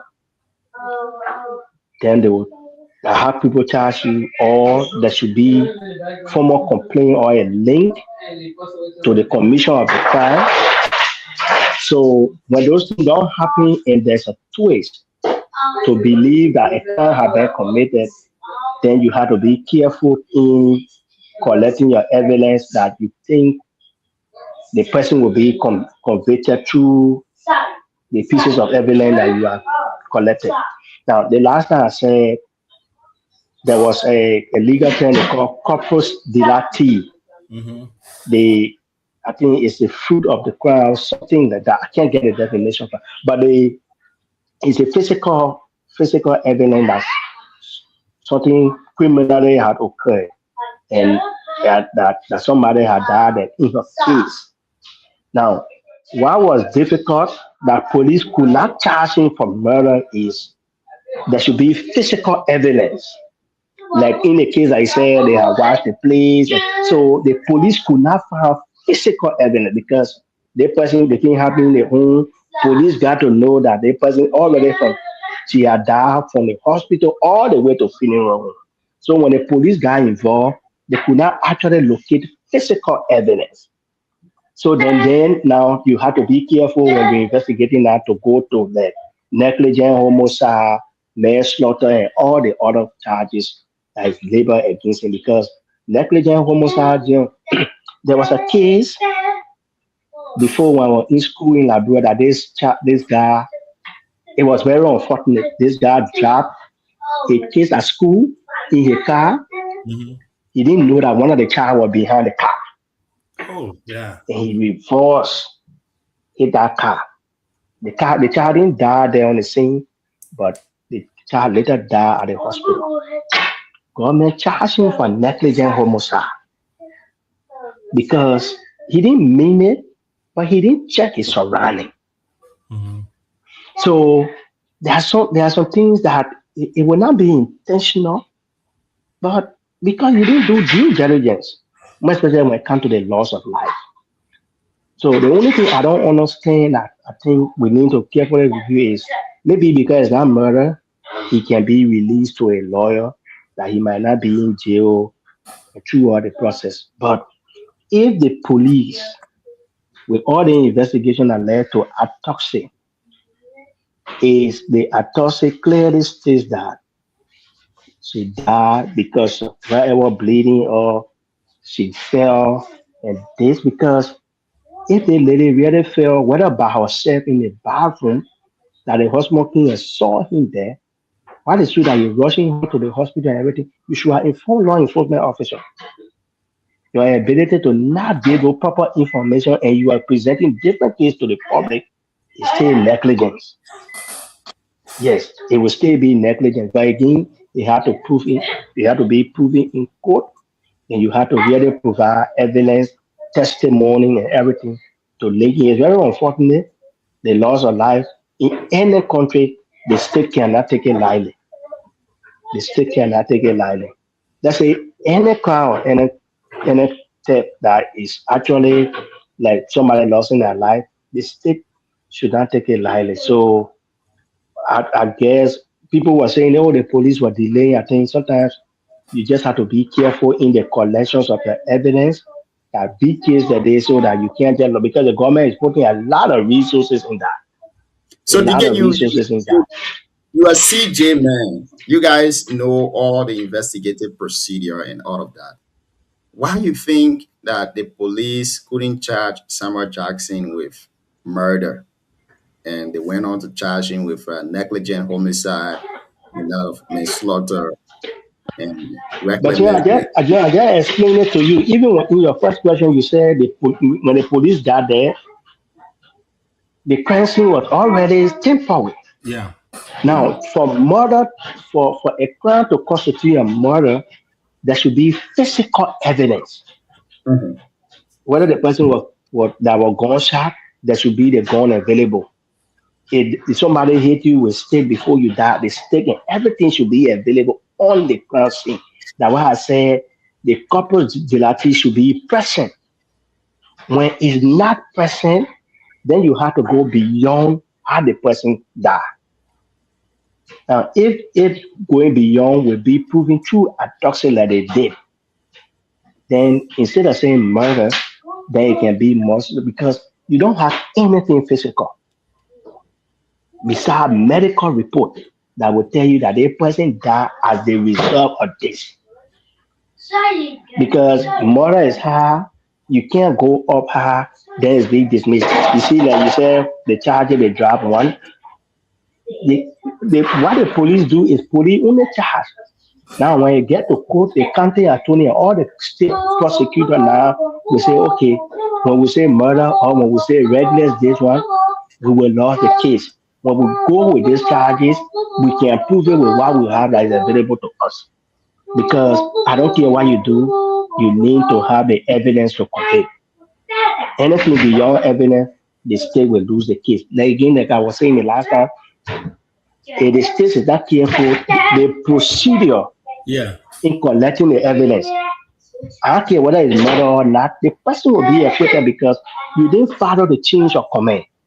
That's why people were saying, oh, why they releasing that they have to be careful with everything because if you investigate Samuel Jackson in the absence of a lawyer, any statement he made to you is not admissible in court because you were not represented by a lawyer. So you can get all the other things to convict somebody, but when you not follow the procedure, government will lose the case. And the best government can do is to not lose cases because they put a lot of money in that. Thank you, DK. I know we'll come to the second issue of the NEC chairperson nominated by the president, but let's have our 1 or 2 senators issue, CEO. I think maybe let me go first, and we can come to Yeah, you. yeah, legal player go first. Mine, I got my opinion, but it's not legal. It's just more rational. Yeah. So what the police did today, they did their job. And first thing is that the charges leveled against defendant Samuel Jackson is buildable, but that authority lies solely within the hands of the judge. Whether or not he accepts bail, we don't know yet, but the charges are buildable. Now, manslaughter. One may say, how did police arrive at manslaughter? Like DK was saying here, manslaughter is one of those grave crimes in criminal cases. Manslaughter is like you are aware of certain crime, and then you didn't do it willingly, but then you know that if this thing happened, it will lead to the death of another person, and then you fail to stop it. Now, according to the police today, this lady, there have been medical report that she had some kind of alcohol issue. And during their investigation, it was also established that Sam Jackson has been giving this lady alcohol.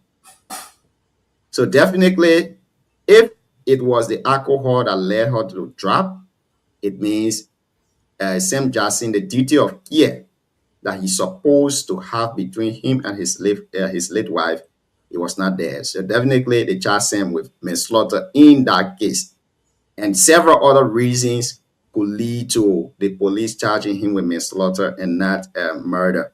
Now, for homicide, is almost the same. Negligent homicide, almost similar to manslaughter, but the difference is that for negligent homicide, you fail to prevent something from happening. And in this case, according to Sam's own statement, he said he left his wife inside and then he went to the radio station. Knowing the condition that this person have, you cannot leave them alone. You need to have people always around them because they have certain kind of medical condition that deserve care. So if you now the husband, you leave the person inside, I don't know whether the door was closed or not, but if you leave the person without any other care, duty of care, you have it, and you didn't care for that person, and if it leads to the person death, you can be charged with negligent homicide too as well. These are substantial charges. And I know that the police did their investigation very well. They will present those investigation to, they will present the evidence to the public prosecution, and they will handle it moving forward.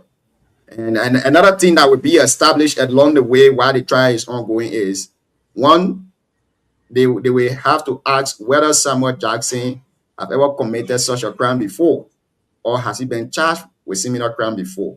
And where it will get difficult for Samuel is the part where he said on camera that they killed someone's father during the war. Trust me, believe it, this will be admissible in court. They will bring it up because the lawyers will say, oh, Samuel has been a good man. In fact, he has had several wives before. He has not been accused of any of these things. But then the prosecution will bring out this evidence against him to say, Mr. Jackson, this is what he had been doing before. This is what led to this, and this is what led to this. And I really, really want to plead on the public prosecution that they should stand their ground in this case. If they have the evidence, let them stand their ground and let justice be served. This thing is not just about Samuel Jackson and his wife, it's like, between two different countries. What will happen if this case is played with in Liberia? Which kind of perception we give to the South African? Now that we are told that the South African embassy in Liberia is also following the case closely. So I don't think anything should be done here. On the contrary, and the police have been doing very well, very, very well in this case. They did not, do anything on the contrary. They say, oh, we putting Samuel Jackson in jail before we charge him, blah, blah, blah. They took their time, did all the investigation, collect all the evidence, and then they did the autopsy and all of that. They presented it to the public prosecutor. They charged him today and presented him to the court. And the court started the procedure today. I'm very sure that there will be update on the issue tomorrow. And as it unfolds, we will also come on this platform to discuss the issue. See you. Let's hear you before we go to Jonathan K. Wido. So I listened to the spokesperson for the Jackson family, and the guy laid the entire event out. He talked about everything. I think where I had little concern was, he said prior to the day the event occurred, the previous night, Miss Jackson had something similar. She had an episode. Either she got sick or she fell off, because they said she was suffering from a withdrawal seizure, alcohol or alcoholic withdrawal seizure. So she had that episode a night before they went to bed. So Papi went to bed. I think either she went the woman went at 3 and then she followed at 4. That was the night before she died, right? So when that happened, both of them went to bed. The next morning, he left her there and then went to the radio station. So my concern is, if you know your wife had this issue and you had that episode the night before, and you're leaving her going to the radio station, that it goes back to the point that Jim made there. So also to buttress what DK said, I think the police, they secure the crime scene. I think the crime scene was not well secured. I think it was tampered with before anything could happen. So going back to the whole process, if they, like DK said, they don't put everything together to present it, and there's some type of procedural error and stuff, I will make walk away, free from all those charges. So I don't know what they went back to that crime scene. I think they went there 3 or 4, 5 times to go reconstruct the crime scene. Remember now, they had when it happened, they wanted to clear that place, they cleaned it, they did everything, all that one. So if there was any evidence there, it would have been tampered with by that time. But I'm not a criminal justice person, so I don't know how the whole thing worked. But I think it's gonna be a case where there's gonna be a lot of circumstantial evidence against him, and it's gonna be left with the prosecutor to really convince the jurors when it comes to conviction. But I think it's gonna be a big case, and I don't think the old man will go down for all those charges. That's just my opinion on that. The charges are 2. They are just 2 charges. But for me, they themselves, the police did a very good job by those charges against him. They look through Samuel Jackson and they know that you will say, oh, that seizure happened, blah, blah, blah. So they say, okay, let's go with negligent homicide. Let's go with manslaughter. Let's not say, oh, blah, blah, blah. Because if you say somebody is having alcohol seizure, but you willfully or knowingly give them alcohol to take while this person is on treatment, it means you are endangering their life.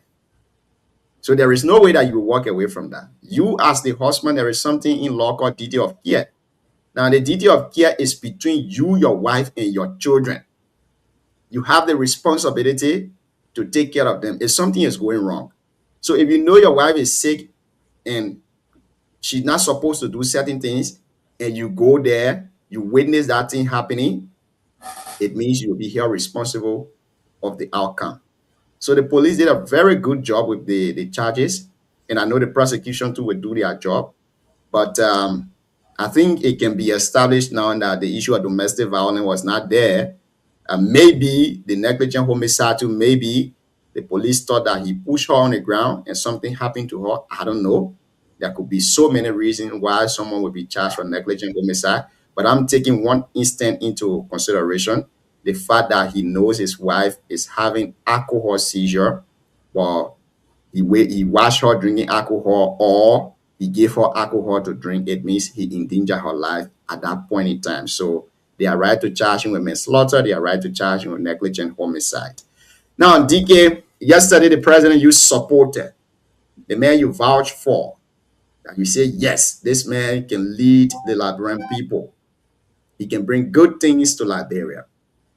He appointed Mr. Jonathan K. Widow. Jonathan Widow have a very good history with the National Election Commission. According to the report, they say he has worked with the National Election Commission from 2004 to 2020. And it was in 2020 that President George Manneh Weah removed him from his position. Now, yesterday, a day before yesterday, on the 30th, he was appointed by the president after the resignation of Madam Davietta Brown Lassana. And after his appointment, there were videos in the public. And according to those alleged information we're gathering, he walked in the Unity Party war room in 2020. He was the lead in the Unity Party. You got the open video?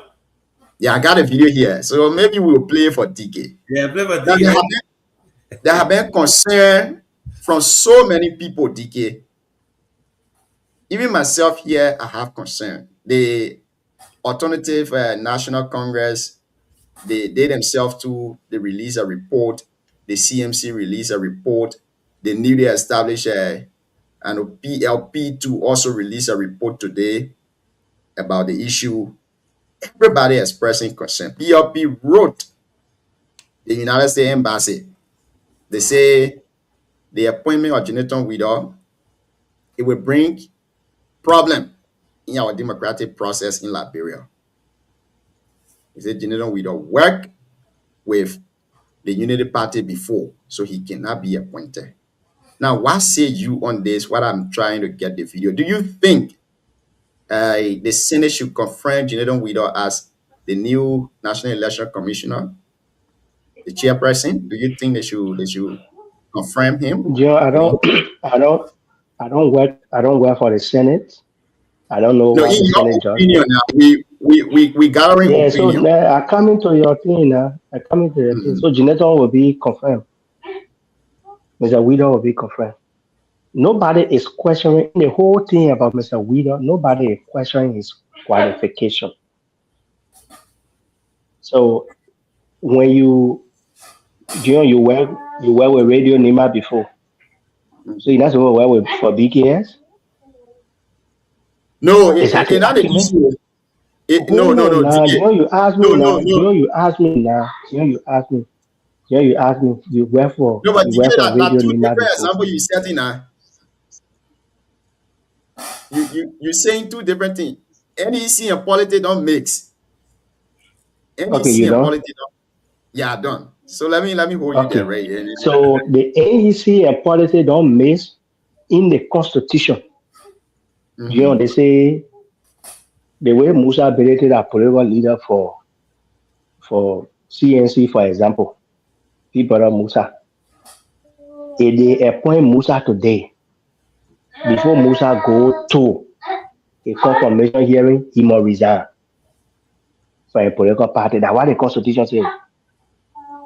You can be actively campaigning today. Our election commission law, they say before June come for a confirmation hearing, June should resign. Either way, he can carry the resignation letter and show it to the Senate. They say prior to taking office. So whatever capacity you operated in before is nobody's business.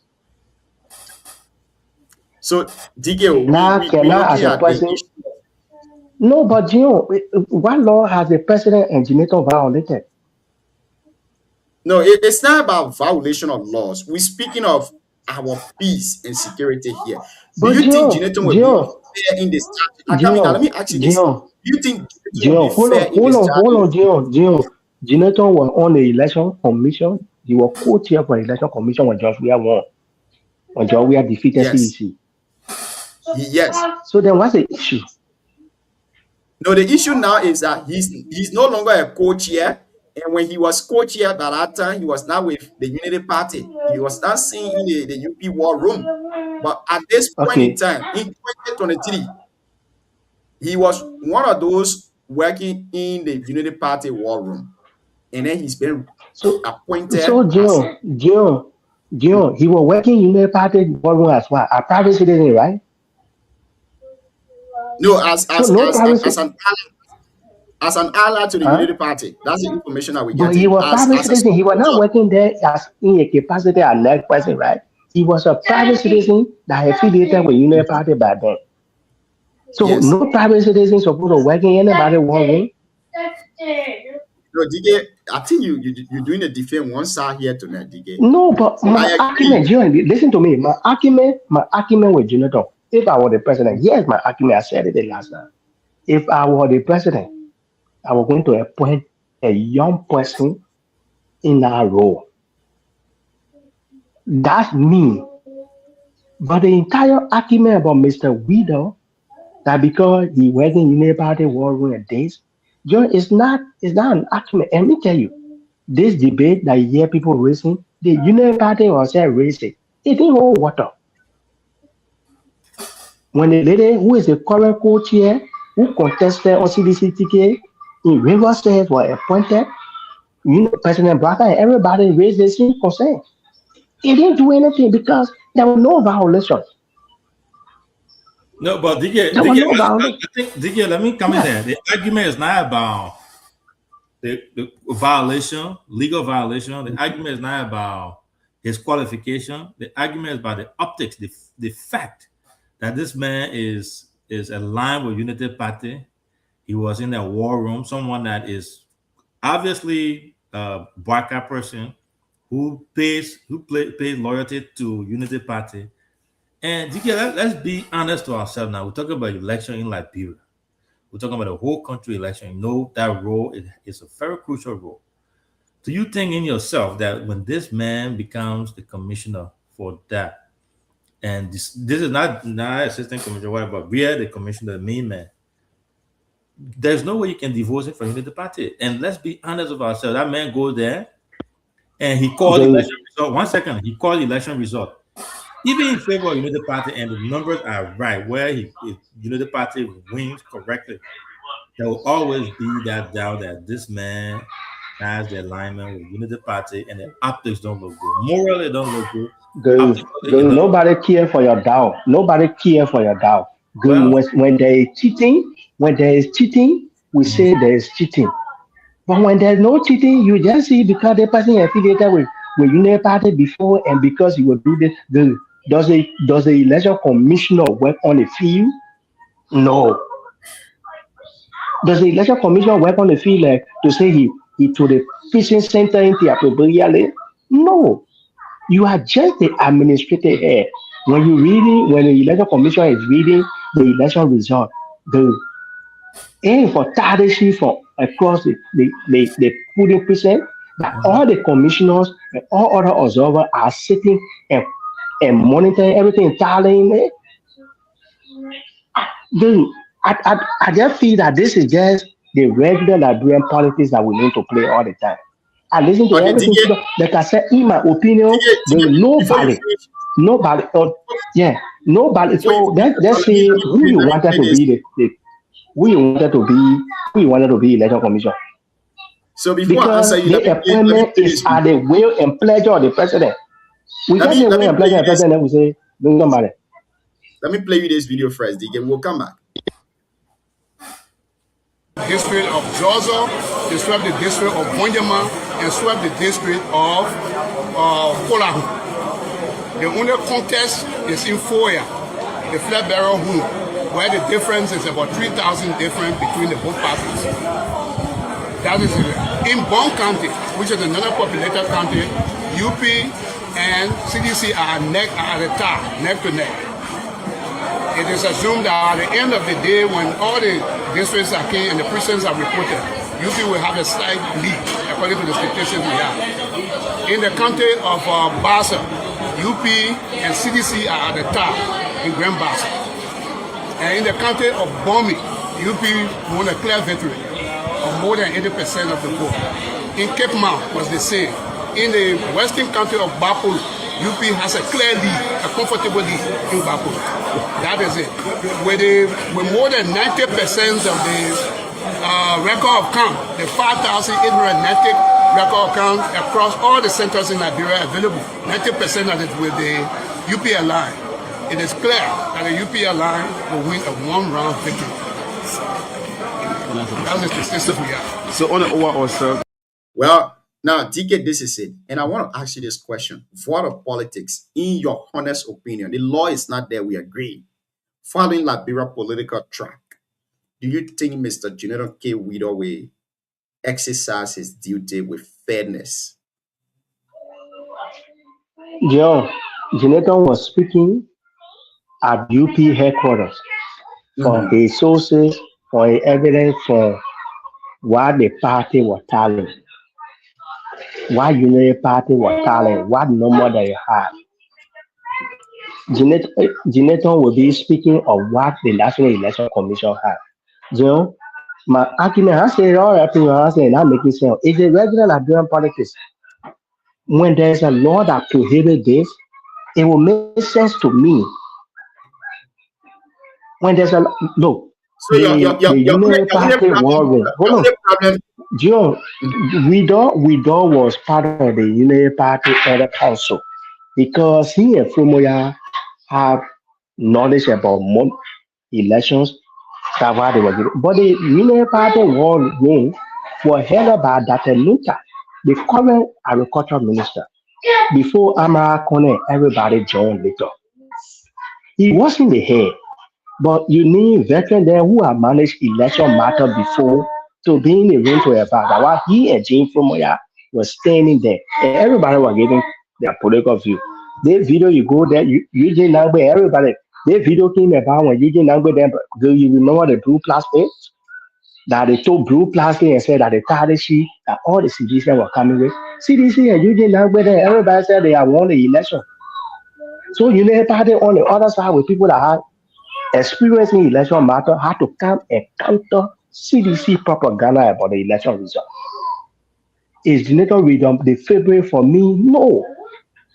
I will go after a young person, knowledgeable young person to manage my election matter. But since this is a presidential thing that is squared with the president, and this mere qualification is not in question, the legality of the appointment is not in question, will there be playing politics with this? So, I know politicians are also speaking on the issue, but a well-renowned civil society person that we can safely say he's an expert, Anderson Miami. This man has never been involved in the politics before. He very self, he has issue with this appointment thing. He say, with the affiliation that Jonathan get with the Unity Party, he's scared that comes 2029, there will be some foul play. John, go back to Anderson. John, go back. Maybe Anderson, at the time when that guy was appointed, when that lady was appointed, go back to the center statement. When the co-chair were appointed, center civil society still said it didn't change it. Civil society role is to always get a welfare, but the welfare they're giving, does it affect the legality of it? Because when anything is legal, Anderson in the law school. No, Anderson the civil society thing. Sorry, DK, let's forget about the legality side and let's look at the ethical side of this. Ethically, do you think Widow will discharge his duty with impartiality? Yes. When they send a conference, yes. Are you saying this because you are a member of the Unity Party? No, girl. I told you, that man is not my favorite. What I'm looking at here is Jill. There are two persons on the election board now, two commissioners. One of them, I think, in the interest in one guy, I think he said he contested in Looking Town area. CDC Georgia appointed two persons on our commission, civil society. All the politicians made a same laws. It didn't change. I'm just looking at history. John, when we say the thing that will effect the change, you want change later today, I agree. Carry Good there, carry me there, I will manage the election. Carry Anderson there, carry Eddie Jawolo there. Those are young people that have managed election before for civil society. And you want me to recommend, that's my recommendation. But what we're talking about now is in the player view of the president. When the president violated the law, John, all of our blacks are in here. But Unity Party did the same crap for nothing crap because we're not legal. All the other political parties are doing that, and it's not going nowhere.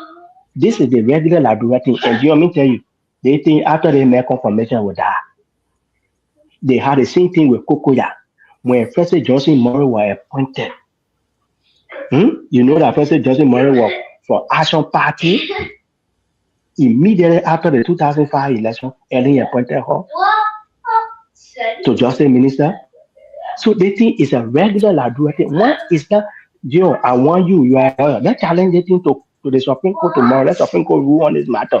No. Other DK, than that, would there be in the same circle? I agree with you, DK, 100%, right? That this thing, Okay, there is no you follow Alvin. I know you are not in Liberia. You follow President Johnson Murray appointment. Yes. It was the same thing. You follow Jerome. What his name? Is that Jerome Kokoya? Yes. Now, DK, wait now. Let me make my This is the same thing. Let me make my point. You see, Jerome Kokoya appointment, the same issue was raised. And I think one of those appointment too, there was an issue raised. It was Madam Eddie that did the appointment. CDC raised the issue. That what brought Davietta Brown Lasana to that position. Not because it has been happening before. It means it is right. Right. Even though the law is not there, we agree. But those people, like I'm gonna say Tipler, the Tipler lady, they said she contested on the CDC ticket in 2014 in reverses. But she was not seen in the public glass like this, calling report as an NEC person. This man, I don't know whether he was hired for his expertise to work in the Unity Party war. Let me ask you one question. John, let me ask you one question. Is Jonathan Widow a partisan of Unity Party? Because no, he's not. There's a partisan. Okay. The CDC person you made reference to, the CDC person you made reference to is a partisan. So let me bring the difference now. Let me bring the difference. Now, this lady is serving as one of the commissioners. One of the commissioners. Jonathan K. Widow is the head. This is the man that get a gavel in his hand to announce winner. That not one of the commissioners will go to it. It's the chairperson responsibility. And you know what can happen when you're a chairperson? This man has influence on all the election magistrate across the 15 counties. He will get influence over them. I'm not speaking of whether there is a law on the book. There are a lot of things that happen in Liberia. The laws are not there. Even the laws that are on the book, they are still being violated. I'm looking at the ethical side of this. Morally, is it right for somebody that, looking at our fragile peace and security, even the democracy we got is fragile too as well. Should Jonathan K. Widow, who has been seen on camera, saying Unity Party will win one-time victory, should he go serve as election commissioner chairperson, to be the chairperson that has a gavel of authority to say, Unity Party, you've won the election, and it will be passing around from one court to another to hold the country hostage? Now, DK, listen, Jonathan is a very experienced guy. From everything that I've seen about him, he's a very experienced man. But with this little thing that attached to all that experience, I don't think Jonathan is fit for that position. Is he qualified? Yes, indeed, he is. But he's not fit. Okay, John, y'all go stop it for John. The only way y'all will stop it is to go to court. No, we can't go to court because the court deal with the law. Now, the only thing we can do is to pressure the Senate that they should not confront him. John, So we can Mo go to Ali vote. then who in government today? I think you remember, John, you remember that Mo Ali there had a similar issue that they went to net that his car got destroyed when he was Secretary General of United Party. Yes. John, I'm just saying the history of this thing that just we need to change the law. Plenty things in that law we need to. They may it's not my favorite, but I'm I just agree saying with you. that the Liberia thing we in Why is he not your will favorite? keep making them. I think too many old people managing a lot of things in our country, Okay. keeping the play behind. Yeah, I was hearing about Eddie. Eddie's name was circulating there. And I heard about a few other folks that I thought Yeah, we were going to go that even the route. Josiah they wanted to bring, he's not my favorite. Sometimes what most people recommend, look, okay, take for instance, me that yeah, you want me to say to somebody who is old that I think he can do it is my papa Tiawan. But Tiawan a politician. So when we appoint Tiawan today, we will not say the same thing about him. Because when it comes to integrity, Tiawan get integrity. But Tiawan is a political leader for a party too. What do we say about that? Though? So it just, that changed the law to say anybody that's supposed to head our election commission should be somebody clean with no political affiliation or civil I society. agree with you. Yeah, I agree with yeah. you. We 100% agree with you. And I think the changes should start from here. Let the Senate reject Jonathan Widor on the basis that he's affiliated with the Unity Party. The law is not there, but they can reject him on the basis that the role that he played in the Unity Party, it might influence the decision-making process comes 2029. The John, role that he played in 2023, it might influence the decision-making process in 2029. John, let me tell you, let me tell you something today. Let me tell you Yes, sir. something today. The country was saying that.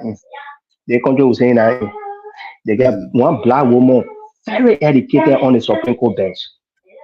The current system we in, I criticize that woman. They say, I know a degree from where. The people that they appointing a minister to manage big institutions in the country. The people who just sit down talk show the day and they talk garbage. Some of them don't have school. The person that they appointed recently to head one of the biggest institutions in the country. That their construction in the plumbing idea. You know what? All the experts when I talk all that thing when I went to the Senate, the people voted on party line. That man gone. You say we go to that place today, to the Senate today, they will complain today. Because the people who support the government in the Senate more. That changed the law. That changed the law. I Other agree than with that, you, I was here. Yeah, I think you have a valid point. Yeah, the law part. I never thought about it, but I think that's the best. That's the best recommendation. Change the law. Whoever is going to lead our election commission should be from a political institution, from civil society, something like that. I agree with him. I never thought about it. That's the only way. But if you say it's just open to select anybody, the president choose to, a man go for someone within his party, and there's no law that says you can't do that. So, but you see, there are a lot of things that the law is there, and sometimes the law is silent about it. What DK is saying tonight, I agree with him. There are so many laws that we need to put on the book, and there are some laws too that we need to amend. See, it is only in Liberia that you will see they will say to join military, there are certain criteria. Some of those criteria, I know the health thing is there, everything is there. But you say the president should get high school diploma. Genuine. But you go in the Senate and the House of Representatives, those people that are making the law, and they didn't put anything of such there like educational qualification or education qualification. How do you expect us to get law on book that say election commissioner should get the other qualification or he should get the other qualities before he be appointed? That's the problem. Let's start from the house. Let's put some kind of law that will restrain people, that will carry people of integrity and high thinking. If that house was really, really a house that the Liberian people can rely on, I don't think they will confront Jonathan. Liberia as it stands now, I don't know whether you followed the show day before yesterday. I think we say was on here. I know many people will say, oh, those people, they are sedition, they get beat off. Those guys said they will not take anything likely comes 2029. That means they have already had the perception that the election will be rigged. Once Jonathan Widow is there, they believe that the election will be rigged. So to save us from this hulu baloo, this whole and poo, because I know even if Jonathan stay down there, United Party win the election free and fair, opposition will still say the election was rigged because of Jonathan affiliation. To save us from this thing, do not confront Jonathan. Don't confront him. And if possible, you can even let that confirmation to stand or put it on a standstill and pass the law. The election So commission is not Dion, doing anything right now. the thing about the election law is constitutional. So then before you change it, it's through referendum. Let me tell you something about the CDC. Look, in Liberia in general, we do certain things where it favor us. I'm saying it because I'm a United Party man. The Widow thing is on the side of the party. So most of them who criticize CDC before are not criticizing. Jonathan Widow should not be my election commission. I want him something and be advisor in the president office. CDC, let me take you to the thing I've been said. CDC today are the CDC and all the other opposition, they are criticizing George Bassey.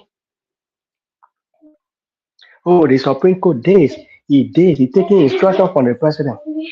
You know who appointed George Bassey on the bench? Is it the president? President Weah. Yes. Now, you appointed a man associate justice, Baraka named chief justice. When you appointed him, he was injured, he was wearing white clothes. The moment Baraka promoted the same man, he began the demo. Do you know how political party operate? It will not be saying anything there all the time. They remain quiet. There will be nothing they will campaign on. Campaign on substantive issue. The point they're raising is valid. But they themselves are violator of the same thing they want to push today. That's why we should not take them serious. If somebody want to declare their hands supposed to be the base, they can't clear. Besides people in civil society, nobody in Liberia is ill political. Everybody gets some kind of affiliation. Everybody, besides civil society people. No, so if even I the were civil near the president to the civil society themselves, okay, like you the one that they are not political. You know my brother Eddie, my brother Eddie that you just mentioned. You know about the people were accusing that Eddie was working for CDC, that he wanted to go to GAC and to go to the governance commission. Eddie was heavily accused by the United Party people, even for doing his work that he's doing currently. So kind of way people will link you, and because you are not in the space there already, they not get a kind of video they get on with. We don't expect a kind of video to come on him today. And lot need to change in our country. And if I am a politician, like my training and everything, focus on things that will sell you. Focus on things that will sell you. That particular statement we don't make in the video they made, it was from the result of CDC coming up with something Eugene like we have a press conference. That press conference that Eugene said, United Party people were not working their government on the road. That door had blue plastic there. From there, United Party people started having press conferences. So people who were with election before came up with what they have in their possession. So everybody was there playing politics. We need to change a lot of things in our country. And you want me to say DK, Eva Braka, they got Lauren Yelu, they got Luther Jeke, they get Anderson Man, the Eddie John. They get a lot of civil society. Even our boy who Moriah Labor, Jara Yakula. A lot of young people have vast experience, have the education and everything that can manage the thing for us. Apparently, they don't have to put. Yeah, no, maybe they don't have the political connections. Yeah, maybe they don't have the political connections. They are not close up because when you have the political connection again, then people will say, "Oh, that man should not get it." So it's a difficult thing. To the CEO, Ellie was just petitioned recently to contest in District 7. Ellie is political now, so he's not part of it. Hey, I see that one. Oh, I know, man. No, you were petitioned, or he was. Yes, I think, yeah, he did. He did. Well, So that's the thing. That's the thing. Yeah, people making a self-conflict. But before we go, this is from New Zone Prophet Key. He writes from the Monrovia South Beach. He says, ladies and gentlemen, boys and girls, I can comfortably confirm that Samuel Jackson is with me now in South Beach. I just chased him, and I'm trying to find a place for him to sleep near the toilet. Stay tuned for more updates. He said writing that thing. He got so that thing not Prophet Key, that somebody created our page and everything. Prophet Key will not be. They ain't got phones out there, right? Okay. No. But I think when you do a call like that, maybe you can tell them, say, you're ready, all I want for me quick. So they can do it for him. I think those are things that we even need to talk about more. What's that? Our prison system, whether there's a place for call center that family have to call, bring the person in jail and the person in prison to talk to their family, or everybody there out there, somebody go visit them. You not visit that before? Yes. Yeah, I did a research. I did prison research and all that. That was in 2007. Yeah, a long time ago. I did one research there before when I was doing correctional counseling. Yes, Ali Sida, who is ambassador to Senegal now, was the one teaching our course. So yes. Okay. So I did a lot of visitation, but I really did a course at large on it. Yeah, so Prophet Gize, you not just touch man. He said, looking for space for him, but near the toilet. I mean, I see you're not in the show. Thank you very much for being here tonight. It's been a wonderful conversation. We are trying to get Mr. Edwin Corden to join us here tomorrow on the show. If everything goes well, he will be our guest. He's coming to discuss his recent groundbreaking ceremony in Seoul and other upcoming programs. Hold up, begin. I want to eat nothing win. I will be here to ask you. Hold up, begin. I want to eat nothing win. Thank you to all our followers. Thank you for listening. Those of you who are listening. Thank you guys for also being there.